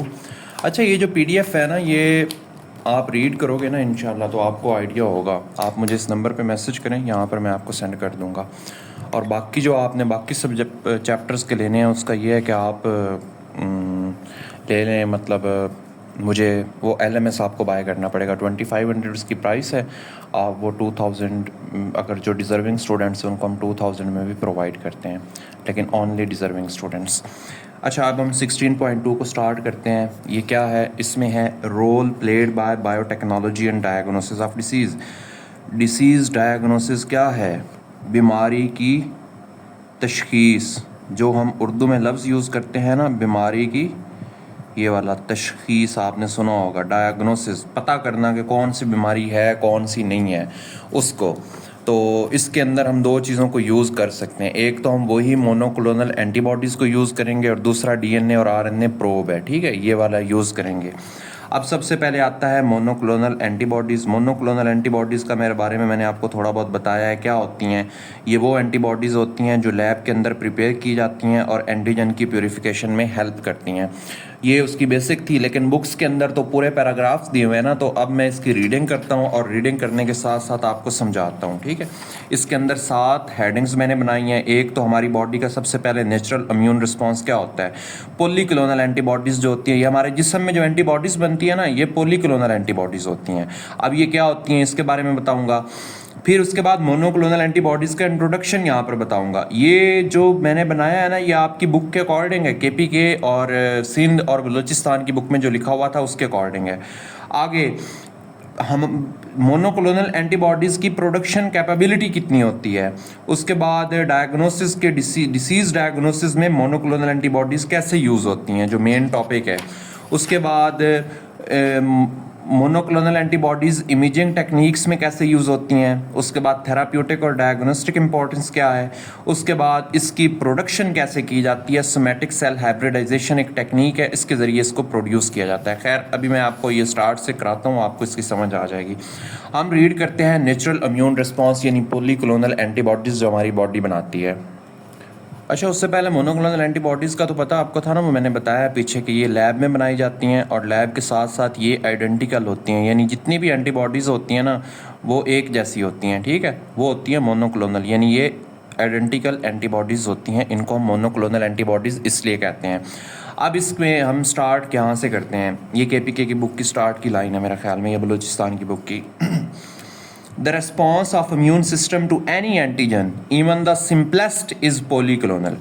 हमारी बॉडी का जो रिस्पॉन्स होता है, हमारी बॉडी के अंदर जो इम्यून सिस्टम होता है, वो किसी भी एंटीजन को जो रिस्पॉन्स देता है वो क्या होता है, पॉलीक्लोनल। यानी कोई भी ऑर्गेनिज्म, यानी इन्फ्लुएंजा का फ्लू वायरस हमारी बॉडी में आखिर आया, हमारे इम्यून सिस्टम ने उस एंटीजन, इन्फ्लुएंजा के एंटीजन के अगेंस्ट क्या बनाई, एंटीबॉडीज़ बनाई। वो कौन सी थी, पॉलीक्लोनल, यानी वो डिफरेंट टाइप्स की एंटीबॉडीज़ होती हैं, ठीक है। यानी एक एंटीबॉडी और होगी, एक एंटीबॉडी और होगी, यानी उनकी सेम मोनोक्लोनल नहीं है, एक टाइप की नहीं होती, डिफरेंट टाइप्स की होती हैं। That is the system manufacture antibodies of great range of structure. वो क्या कह रहे हैं कि हर का स्ट्रक्चर क्या होता है, डिफरेंट होता है। Range of great range of structure, different range of structure होते हैं उनके बाइंडिंग रीजन्स में भी और उनके इफेक्टर रीजन्स में भी। एंटीबॉडी का स्ट्रक्चर ऐसे होता है ना, आपको पता है इस बात का, यहाँ पर ये ऐसे और ऐसे, और यहाँ पर ऐसे एंटीबॉडीज़ का स्ट्रक्चर एक होता है बाइंडिंग रीजन्स और कुछ होते हैं इफेक्टर रीजन्स। तो बाइंडिंग रीजन्स भी सबके डिफरेंट होते हैं और कुछ के इफेक्टर रीजन्स डिफरेंट होते हैं, ठीक है। This means that when a foreign substance enters the body, जब कोई एंटीजन हमारी बॉडी में एंटर होता है, the immune system naturally produce many different kinds of antibodies to fight it, targeting different parts of antibody. अब ये जो पहला पैराग्राफ है ये तो आपके यहाँ क्लियर हो गया। इसमें मैंने क्या बताया, इसमें मैंने ये बताया है कि, मैंने तो नहीं बताया, बुक ने बताया, मैं बुक के अंदर जो लिखा हुआ है वो बता रहा हूं कि हमारी बॉडी के अंदर, सिंपली ब्रीफ सा बताता हूं, हमारी बॉडी के अंदर किसी भी एंटीजन के अगेंस्ट पॉलीक्लोनल एंटीबॉडीज बनती हैं। ये हमारी बॉडी का नेचुरल इम्यून रिस्पांस होता है। और पॉलीक्लोनल एंटीबॉडीज का क्या मतलब होता है कि जितनी भी एंटीबॉडीज बनती हैं वो डिफरेंट टाइप्स की होती हैं। कुछ के बाइंडिंग रीजन्स जो होते हैं वो डिफरेंट होते हैं, कुछ के इफेक्टर रीजन्स डिफरेंट होते हैं, ठीक है। तो ये फिर बताया कि कोई भी एंटीजन हमारी बॉडी में दाखिल होता है तो उसके अगेंस्ट ये एंटीबॉडीज बनती हैं, ठीक हो गया। आगे है मोनोक्लोनल एंटीबॉडीज का इंट्रोडक्शन। मैंने तो ऊपर बता दिया है, एक ही टाइप की होती हैं और लैब के अंदर बनती है, और ये क्या होती है, इससे हम एंटीजन की डिटेक्शन करते हैं। ये तो हमारा था सिंपल, ठीक है। अब यहाँ पर है मोनोक्लोनल एंटीबॉडीज का इंट्रोडक्शन। बायोटेक्नोलॉजी के अंदर ये क्या है, अब ये भी आपको यहाँ पर क्लियर हो जाता है। In biotechnology scientist have developed a way to produce monoclonal antibodies. MAB इनको लिखा जाता है इस तरह करके, MA और B, ये है मोनोक्लोनल एंटीबॉडीज, इससे रिप्रेजेंट की जाती हैं और साइंटिस्ट ने इसको डेवलप कर लिया उन्होंने किसी मेथड के जरिए। आगे monoclonal antibodies are lab made antibodies, ये वही लाइन लिखी हुई है, designed to bind specific antigen. Specific antigen को बाइंड करने के लिए डिजाइन की जाती हैं, such as proteins on the surface of pathogen cancer cell. वो मैं पहला दोबारा लेकर जा रहा हूं। स्पाइक प्रोटीन, ये एक प्रोटीन है। हेपेटाइटिस B सरफेस एंटीजन होता है, वो उसकी जो प्रोटीन्स होती हैं उसके, यानी ये एक स्पेसिफिक मिक्स प्रोटीन, एक स्पेसिफिक एंटीजन के लिए मोनोक्लोनल एंटीबॉडीज बनाई जाती हैं। यहाँ अगर कैंसर है ना, तो इसके लिए जो मोनोक्लोनल एंटीबॉडीज बनाई जाएंगी वो सिर्फ कैंसर के एंटीजन के ऊपर अटैक करेंगी। यहाँ पर कोई और साथ होगा ना तो उसके ऊपर अटैक ही नहीं करेगी। यानी एक ही टाइप के एंटीजन के लिए जो वैक्सीन जो बनाई जाती हैं एंटीबॉडीज, उनको हम कहते हैं मोनोक्लोनल एंटीबॉडीज। तो ये है। पॉलीक्लोनल एंटीबॉडीज में क्या होता है, कोई और भी वायरस बैक्टीरिया उसके ऊपर भी अटैक कर लेते हैं। मोनोक्लोनल एंटी जो हमारी बॉडी में बनती है, मोनोक्लोनल एंटीबॉडीज के अंदर सिर्फ एक ही टाइप के होते हैं। तो यहाँ पर ये वही बात लिखी हुई जो पहले मैं बता चुका हूँ। पहले मैंने इसको इतना एक्सप्लेन इसीलिए किया है ताकि ये वाला आपका कंसेप्ट अब क्लियर है। अब इसमें आपको पता है, ये ऑलरेडी हम पढ़ चुके हैं, इसकी सारी डिटेल मैंने बताई है वो स्पाइक प्रोटीन में। Unlike the natural polyclonal response, यानी जो हमारी बॉडी का नेचुरल पॉलीक्लोनल रिस्पॉन्स होता है, monoclonal antibodies are a group of identical antibodies because they are made by identical immune cells that are all clonal of a unique parent cell. वो क्या कह रहे हैं, वो कह रहे हैं कि ये एंटीबॉडीज एक जैसी होती है, आइडेंटिकल। क्यों? क्योंकि उनको एक ही टाइप के इम्यून सेल्स बनाते हैं, एक ही किस्म के, और वो क्या होते हैं, वो एक ही parent cell, unique parent cell के क्लोन होते हैं। यानी एक यूनिक पेरेंट सेल होता है, उस पेरेंट सेल के क्या होते हैं, इम्यून सेल्स।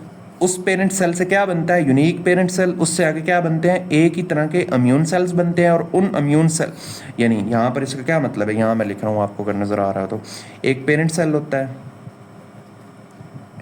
उस पेरेंट सेल से क्या बनते हैं, बना इम्यून सेल्स, और वो क्या होते हैं, ये एक ही टाइप के होते हैं। ठीक है, एक ही टाइप के बनते हैं। अब इन्हीं इम्यून सेल से क्या बनते हैं, आइडेंटिकल एंटीबॉडीज़ बनाई जाती हैं। ठीक है, ये लैब के अंदर सारा कुछ होता है।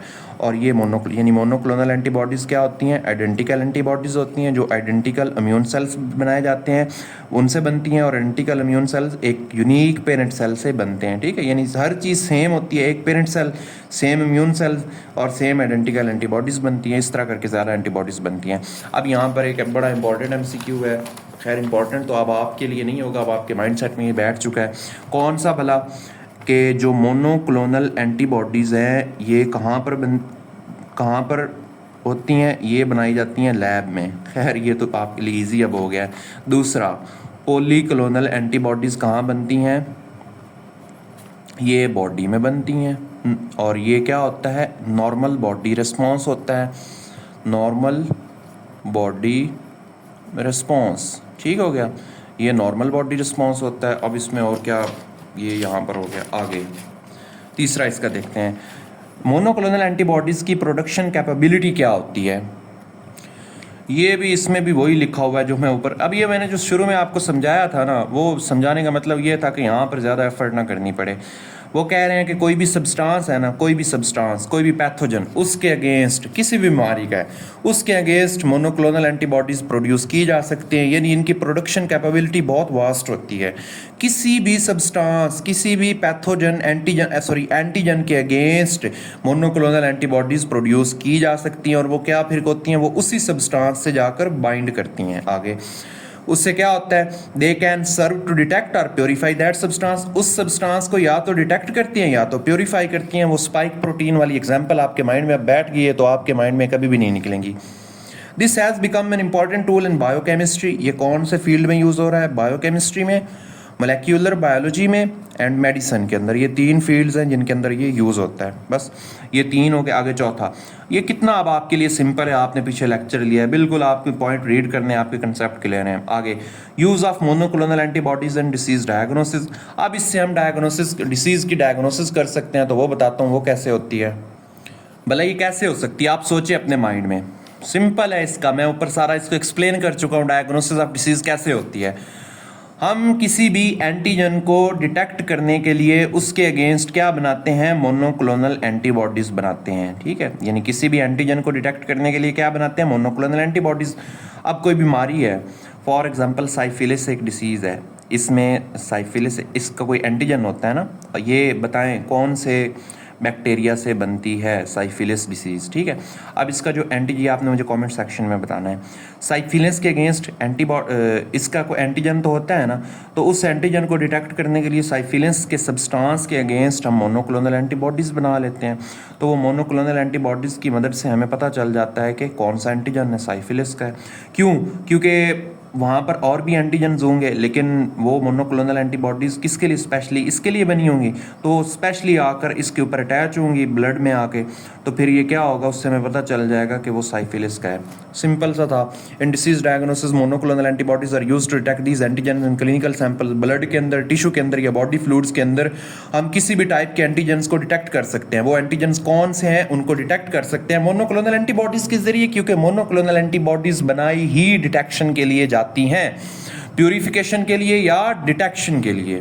अब आगे देखते हैं। This technique is useful for diagnosing infectious diseases such as TB, syphilis and Lyme disease. ये 3 टाइप की डिसीजेज हैं, इनके लिए भी और भी डिसीजेज बहुत हैं। It is also used in the diagnosis of cancer where monoclonal antibodies are used to detect specific tumour markers. अच्छा, जब कैंसर होती है ना, तो बॉडी के अंदर ना कुछ ट्यूमर मार्कर्स बनते हैं, ठीक है। कुछ सब्सटेंस जो होते हैं वो बॉडी के अंदर रिलीज़ होते हैं, कुछ प्रोटीन्स रिलीज़ होती हैं, उनको हम क्या कहते हैं, ट्यूमर मार्कर्स। तो उन ट्यूमर मार्कर्स को, वो भी एंटीजन की टाइप के होते हैं, उनको डिटेक्ट करने के लिए मोनोक्लोनल एंटीबॉडीज़ यूज़ होती हैं ब्लड या टिश्यू सैंपल में। यानी टू द पॉइंट ये है कि एक तो इनकी मोनोक्लोनल एंटीबॉडीज़ के जितने भी हमने पॉइंट पढ़े हैं ना, उनमें सबसे पहले तो हमने क्या पढ़ा था कि डिटेक्शन ऑफ एंटीजन को डिटेक्ट करती है किस में से, किसी भी मिक्सचर में से। जब वो यीस्ट वायरस या इंसेक्ट के अंदर वो सारा बनता है ना, तो उसमें से उस स्पेसिफिक एंटीजन को डिटेक्ट करने के लिए ये बनती है, पहला। दूसरा, उस मिक्सचर में से प्योरीफाई करने के लिए, यानी उस एंटीजन के साथ वो मोनोक्लोनल बॉडी लगेगी, वो कम्प्लेक्स बनेगा और वो बाकी को धो देंगे, और वो नहीं धुलेगा तो वहाँ पर उसकी प्योरीफिकेशन होगी। दूसरा, इसका हमने क्या पढ़ा है, प्योरीफिकेशन ऑफ एंटीजन, ये है। और तीसरे नंबर पे हमने क्या पढ़ा है, अभी जो पढ़ा है, डायग्नोसिस ऑफ डिसीजेस। डिसीज़ के डायग्नोसिस के लिए यूज़ होती है। कौन कौन सी डिसीजेस जो पढ़ी हैं, ये बुक की लाइनें हैं, तो आपने ना इनको याद रखना है, क्योंकि ज़्यादा डिटेल तो दी हुई नहीं। मोनोक्लोनल एंटीबॉडीज़ बनती कैसे हैं, सारा कुछ वो डिटेल तो नहीं। हाँ, ये थोड़ी बहुत है, इनकी प्रोडक्शन है, वो पढ़ेंगे, लेकिन डिटेल नहीं है। तो इसलिए ना, ये कौन कौन सी diseases, TB, syphilis, lymph disease के लिए, उसके बाद कैंसर के लिए यूज़ होती है। क्यों? क्योंकि उसमें monoclonal antibodies specific tumour markers के साथ अटैच होती हैं ब्लड या टिश्यू सैंपल में। तो लाइन बाय लाइन आपने याद रखना है, क्योंकि 81 MCQs आने हैं और एक एक MCQ आपके लिए इंपॉर्टेंस रखता है। आगे वो कह रहे हैं कि इमेजिंग टेक्नोलॉजीज़ के अंदर मोनोक्लोनल एंटीबॉडीज़ यूज़ होती हैं। इमेजिंग टेक्नोलॉजी क्या होती है? ये नहीं जो होती है एक्सरे वगैरह, ये सारी टेक्नोलॉजीज़ जो होती हैं, CT स्कैन, ये सारा, ये जो स्टूडेंट होते हैं BS RIT के, रेडियोलॉजी एंड इमेजिंग टेक्नोलॉजी, ये पूरा कोर्स है स्टडी का। और MBBS के बाद FCPS किया जाता है रेडियोलॉजी में। तो ये वो इमेजिंग टेक्निक्स होती हैं, रेडियोलॉजी एंड इमेजिंग टेक्निक्स, ठीक है। अब इसको हम देखते हैं ये कैसे इसमें यूज़ होती हैं। अब इसके अंदर ना आपने ये याद रखना है कि एक टेक्निक होती है पॉजिट्रॉन इमिशन टोमोग्राफी, PET। ये टेक्निक यूज़ करके मोनोक्लोनल एंटीबॉडीज़ को, एंटीबॉडीज़ के ज़रिए बॉडी के अंदर कैंसर सेल को डिटेक्ट किया जाता है। यहाँ पर ये MCQ पहला है कि मोनोक्लोनल एंटीबॉडीज़ के ज़रिए कैंसर को डिटेक्ट किया जाता है बॉडी में। कौन सी टेक्निक को यूज़ करके? Positron emission tomography. ये बुक की लाइन है, इसलिए इसको ना नोट कर लें, बिल्कुल याद रखें। बल्कि इसमें क्या होता है कि इसमें एक रेडियो एक्टिव सब्सटेंस होता है। फॉर एग्जांपल एक सब्सटेंस है, ये क्या है, रेडियो एक्टिव है। इसके साथ क्या बाइंड कर देते हैं? मोनोक्लोनल एंटीबॉडीज़, ठीक है। मोनोक्लोनल एंटीबॉडीज़ इस रेडियो एक्टिव सब्सटेंस के साथ बाइंड कर दी जाती हैं, ठीक है। और ये फिर एक पूरा बन जाता है। इसको फिर पेशेंट के अंदर क्या किया जाता है? इंजेक्ट किया जाता है। इसको जब पेशेंट के अंदर इंजेक्ट किया जाता है तो आगे क्या होता है? These labelled antibodies travel through the body.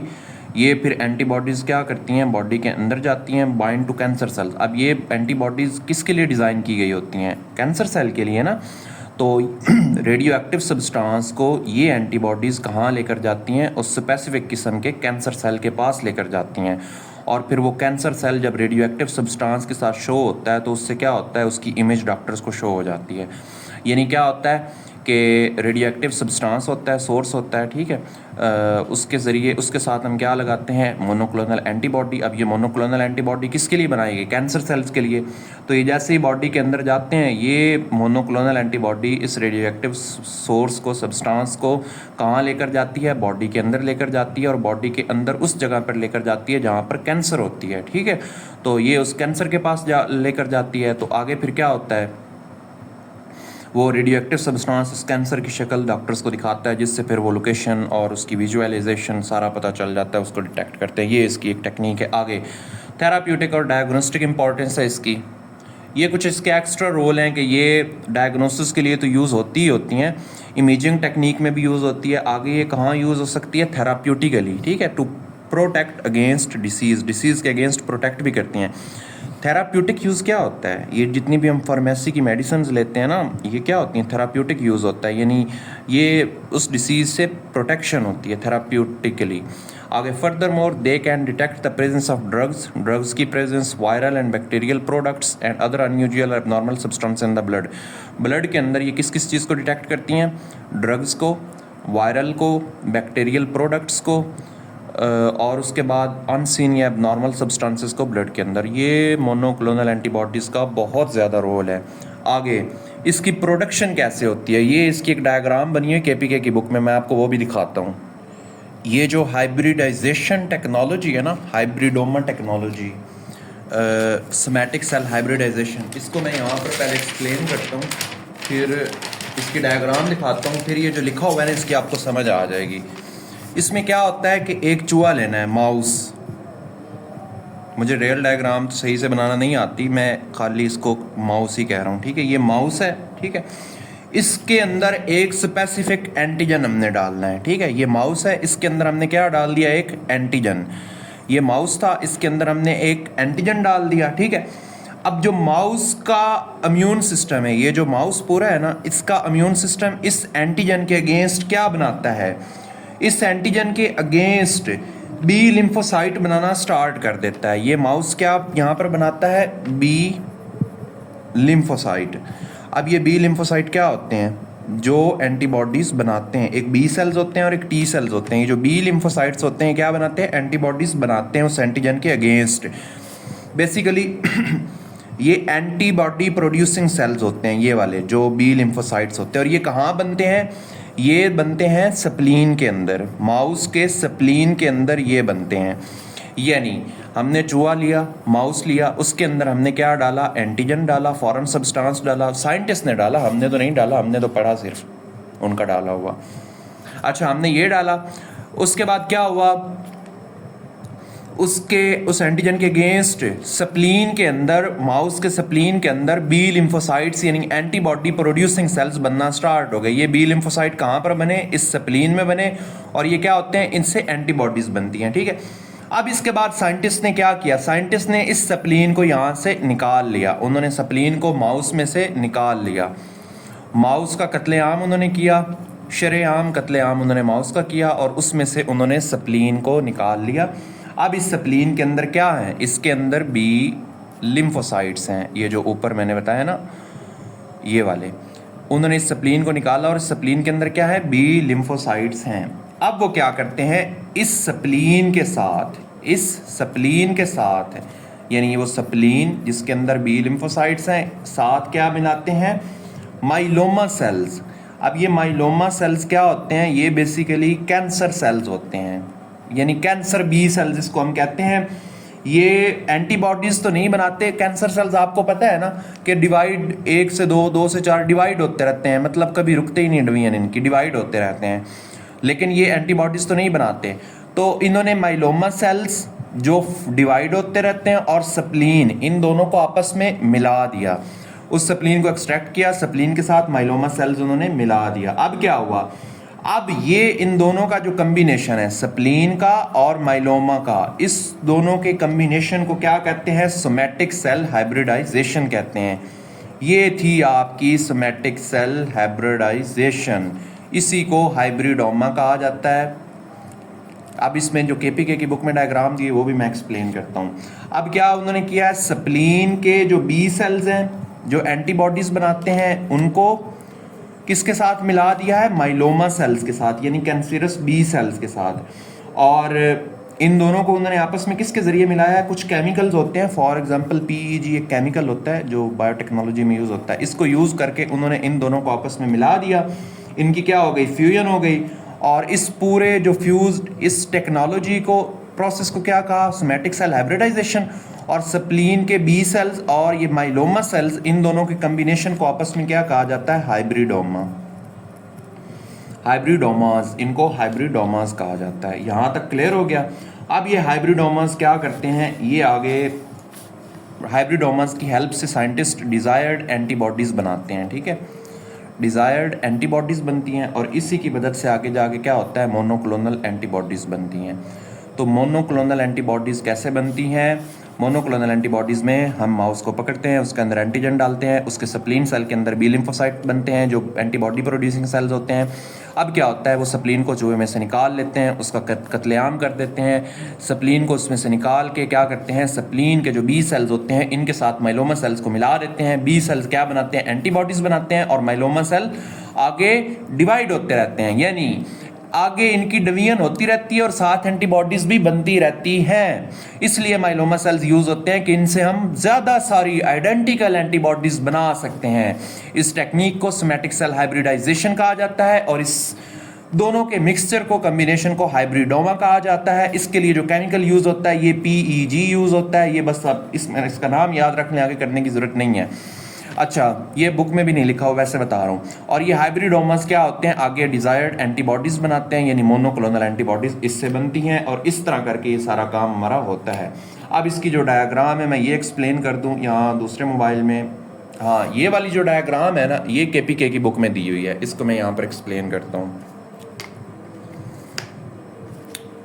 ये चूहा है, इसके अंदर उन्होंने क्या इंसर्ट किया, पहले फॉरेन एंटीजन किया, तो उसके उन्होंने स्प्लीन सेल के अंदर बी लिम्फोसाइट बने। उन्होंने क्या किया, यहाँ से जो स्प्लीन सेल्स है ना ये वाले, इसको उन्होंने निकाल लिया, ठीक है, यहाँ पर स्प्लीन सेल ये निकल गए, ये जो दिए हुए हैं, और उसके साथ उन्होंने क्या मिला दिए, माइलोमा सेल्स मिला दिए। ये केपीके की बुक में डायग्राम बनी हुई है, तो मैं आपको दिखा रहा हूँ, वहाँ क्लियर नहीं थी इसलिए इधर सेम टू सेम क्लियर है, तो इसलिए 100% वही डायग्राम है जो एक्सप्लेन कर रहा हूँ। इनकी फ्यूजन हुई, इससे ये दोनों का कम्बिनेशन बन गया ये वाला, और इसको उन्होंने क्या नाम दिया, हाइब्रिडोमास। हाइब्रिडोमास की आगे उन्होंने कल्चर किया है किस मीडियम में, हैट मीडियम में।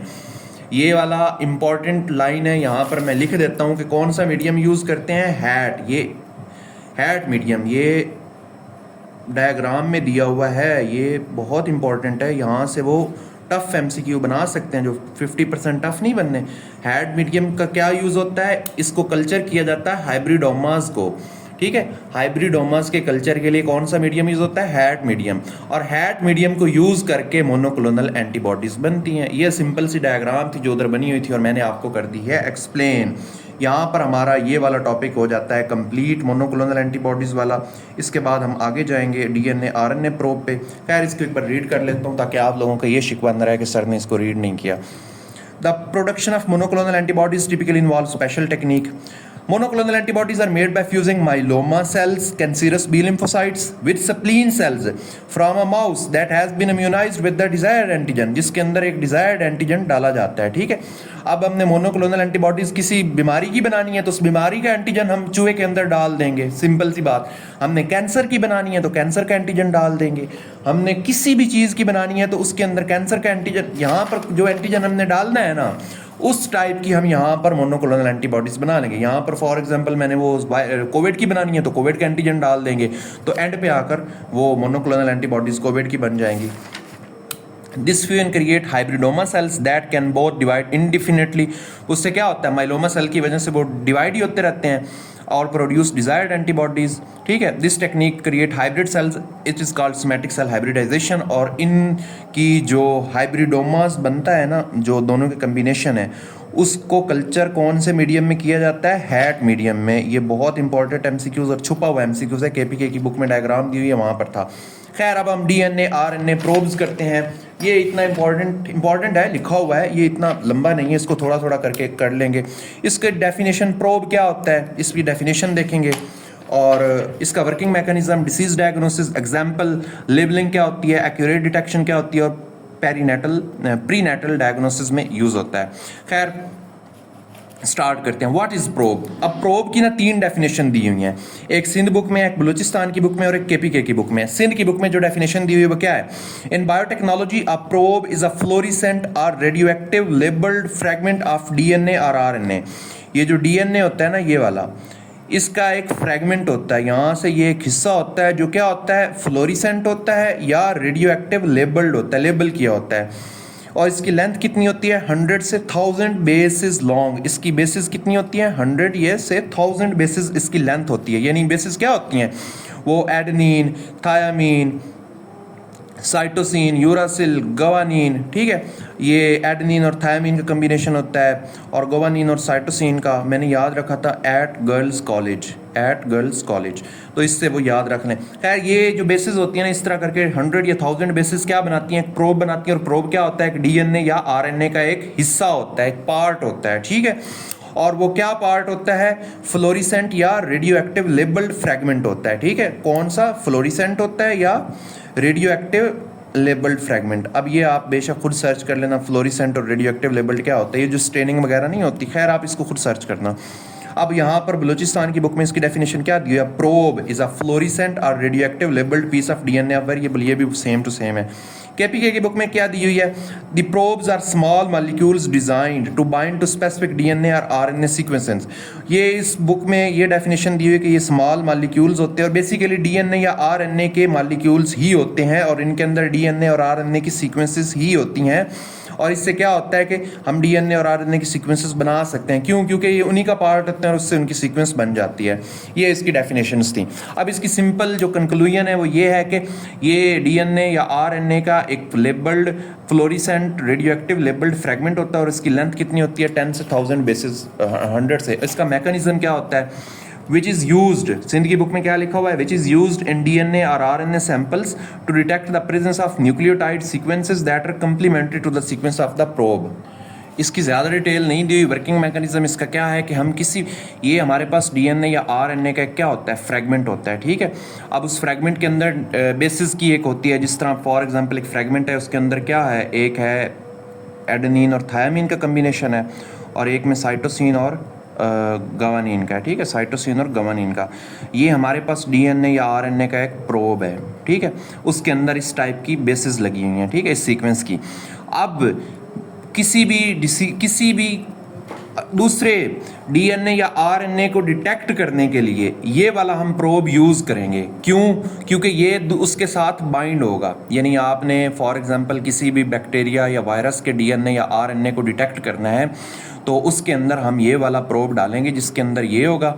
अब ये किन में जाकर फिट होता है? एडेनिन थायामीन, तो दूसरे में क्या होगा? थायामीन एडेनिन के साथ होगा, और गवानीन और साइटोसिन। यानी ऐसे न्यूक्लियोटाइड की ऐसी सीक्वेंस जिन वायरसेस के डीएनए आरएनए में होगी, तो ये वाला प्रोब उनके साथ जाकर अटैच हो जाएगा और हम उस वायरस के उस एंटीजन को डिटेक्ट कर पाएंगे, डीएनए या आरएनए को। तो ये इसकी सिंपल एक्सप्लेनेशन है। which is used in DNA RNA samples to detect the presence of nucleotide। यानी RNA और DNA के सैंपल के अंदर न्यूक्लियोटाइड, यानी ये एक प्रोब का न्यूक्लियोटाइड था, इसने दूसरे न्यूक्लियोटाइड को डिटेक्ट किया है। Nucleotide sequence that are complementary to sequence of the probe. यानी एक RNA या DNA का सैंपल, उसके अंदर इस टाइप के जो, अब इसका AT और TA ये आपस में कंप्लीमेंट है, CG और GC आपस में क्या है? कंप्लीमेंट है। तो न्यूक्लियोटाइड की सीक्वेंस को जो एक दूसरे के कंप्लीमेंट होती हैं, उनको डिटेक्ट करने के लिए यूज़ होता है, ठीक है। ये वही यहाँ पर बलूचिस्तान में भी ये लिखा हुआ है, this that is used in complementary to sequence and target DNA. आगे डिसीज डायग्नोज में होता है, डायग्नोसिस ऑफ डिसीज में यूज़ होता है, जनरल इसका यूज़ है। Such probes are widely used in diagnosis of many viral and bacterial diseases. Balochistan की बुक में भी ये लिखा हुआ है कि माइक्रोबियल डिसीजेस, और उसमें क्या लिखा हुआ है? वायरल और बैक्टीरियल। और केपीके की बुक में क्या लिखा हुआ है कि ये स्पेसिफिक पैथोजेंस या जेनेटिक म्यूटेशंस उन डिसीज़ेज़ को डिटेक्ट करने के लिए यूज़ होता है जिनमें जेनेटिक म्यूटेशंस हुई होती हैं या स्पेसिफिक पैथोजेंस होते हैं। अब इनका कंक्लूजन ये है कि ये वायरल डिसीज़ेज़ की डायग्नोसिस के लिए, बैक्टीरियल के लिए, उसके बाद माइक्रोबियल डिसीज़ेज़ ये वही हैं, और ये उन डिसीज़ेज़ के लिए जिनमें जेनेटिक म्यूटेशंस हुई होती हैं या स्पेसिफिक पैथोजेंस के लिए यूज़ होते हैं। अब आगे इनकी डिसीज़ेज़ डिटेक्टेड की एग्जांपल्स क्या हैं। This technique is particularly used for detecting all viral infections. Detecting viral all तो नहीं है, वायरल इन्फेक्शंस को डिटेक्ट करता है जो मेजर हैं। HIV, all major viral infections, HIV, hepatitis B and C and human papilloma virus, इसके जरिए डिटेक्ट कर सकते हैं। उनके RNA DNA की सेम सीक्वेंस अगर उस प्रोब की तरह होती है तो उसको डिटेक्ट कर लिया जाता है। प्रोब की लेबलिंग क्या होती है, इनको लेबल किया जाता है फ्लोरिसेंट या रेडियो एक्टिव मार्कर्स। ये बेसिकली मैंने कहा था आप सर्च करना, ये मार्कर्स ही होते हैं, ठीक है, यानी ये स्टेनिंग मार्कर्स नहीं होते जिससे हम उनको ऊपर खुद मार्क करते हैं DNA RNA प्रोब्स को, making it possible to detect their binding to target DNA RNA sequence. यानी जब वो DNA RNA सैंपल के अंदर जाके बाइंड होगा तो हमें पता होगा कि हमारा जो प्रोब हमने भेजा है वो फ्लोरिसेंट या रेडियो एक्टिव मार्कर उसके ऊपर लगा होगा, यानी उसके ऊपर एक कलर लगा होगा और हमें पता होगा ये कलर वाला DNA प्रोब हमारा है जो वायरस के DNA या RNA प्रोब से जाकर अटैच हुआ है। आगे इससे क्विक और एक्यूरेट डिटेक्शन के लिए यूज होता है। This allows for quick and accurate detection of pathogen और genetic mutation in clinical sample such as blood, urine और टिश्यू। प्री नेटल डायग्नोसिस के लिए यूज होता है। प्री नेटल डिसीजेस जो होती हैं जिस तरह शॉर्ट टेंडम रिपीट्स, STR एक डिसीज़ है।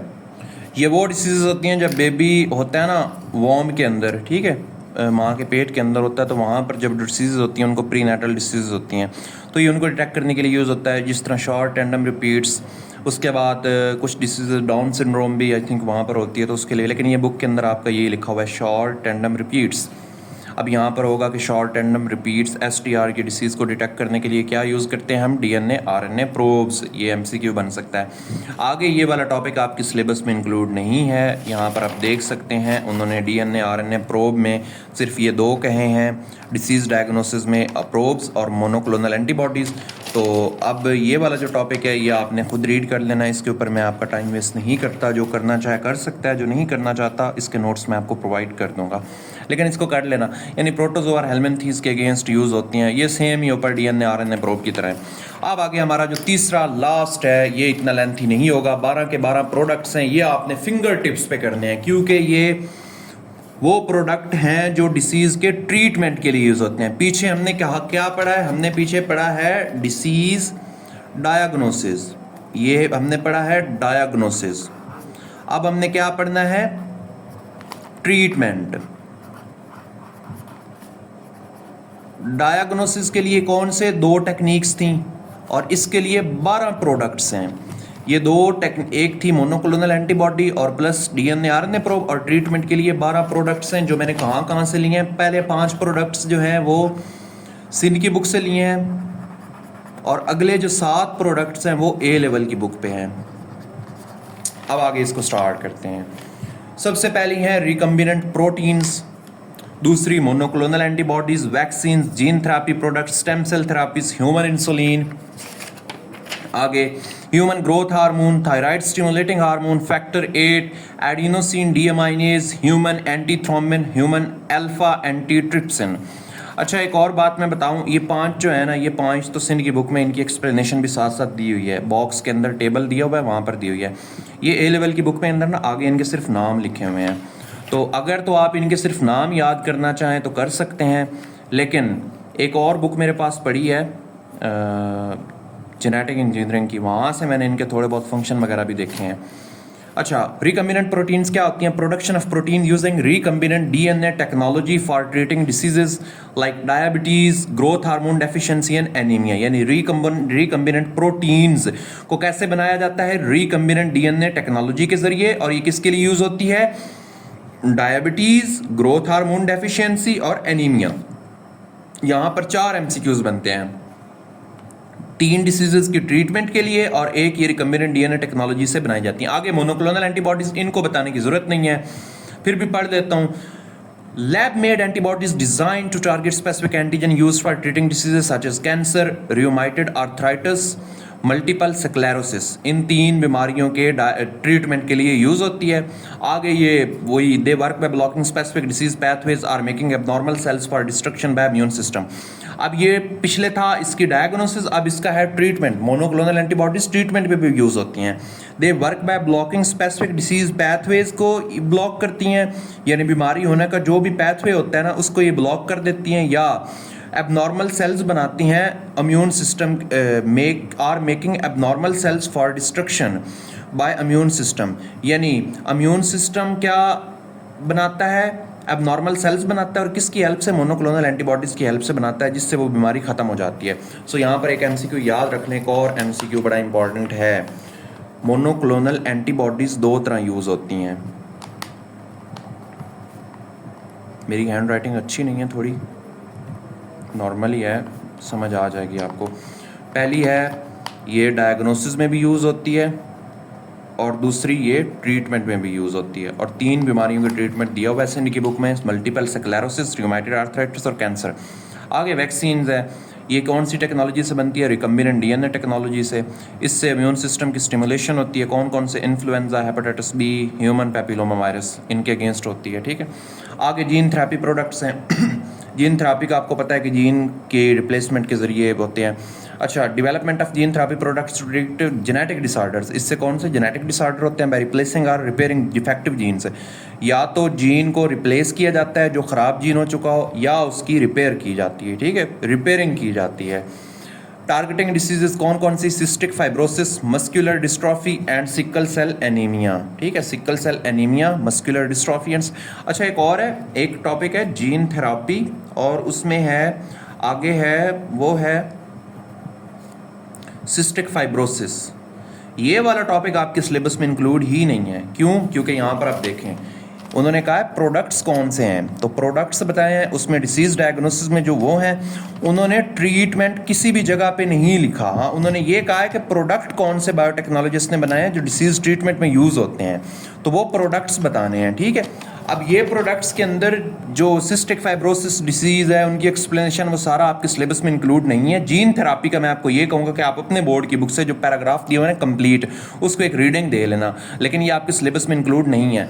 Gene therapy provides the potential cure by correcting the root genetic cause, इससे फिर जीन ठीक होता है। आगे स्टेम सेल थेरापीज़ हैं। स्टेम सेल्स क्या होते हैं, utilization of stem cell to develop, stem cell वो फर्स्ट सेल होता है जिससे आगे फर्दर सेल्स बनते हैं।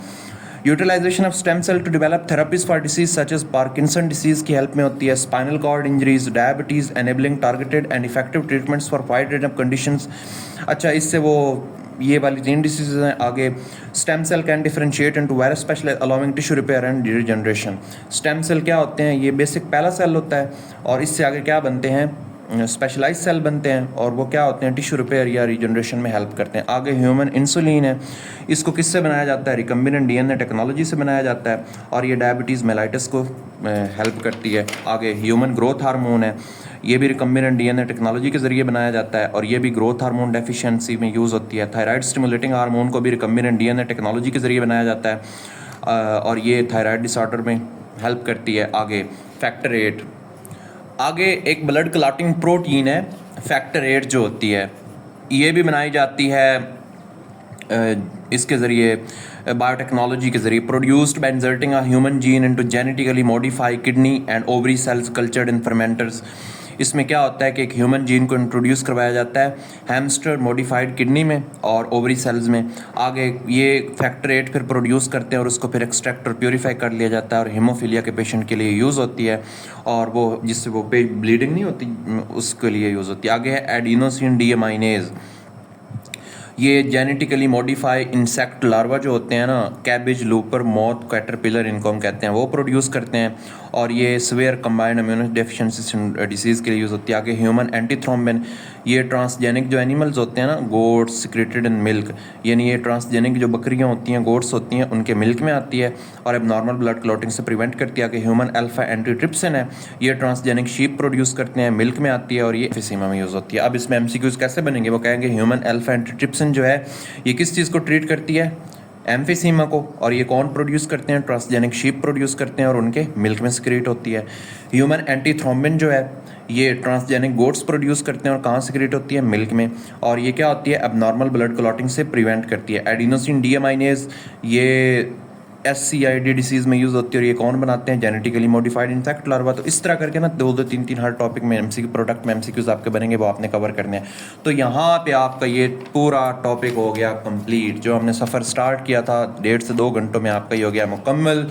अब इसके जिसको नोट्स चाहिए वो इस नंबर पर मैसेज करें, और जो जिसको LMS चाहिए, LMS की डिटेल मैं ऑलरेडी आपको बता चुका हूँ। वो आपको क्या क्या जिसमें मिलेगा, PDF मिलेंगे, उसके बाद वीडियो लेक्चर, टेस्ट, हर चीज़। इस नंबर पे मैसेज करें 0315020941 मुझे मैसेज करें, मैं आपको वो LMS प्रोवाइड कर दूंगा। और इसके नोट्स चाहिए तो वो भी आपको मिल ही जाएंगे। आप इस नंबर पे मैसेज करें। Thank you so much for watching. अल्लाह हाफिज़।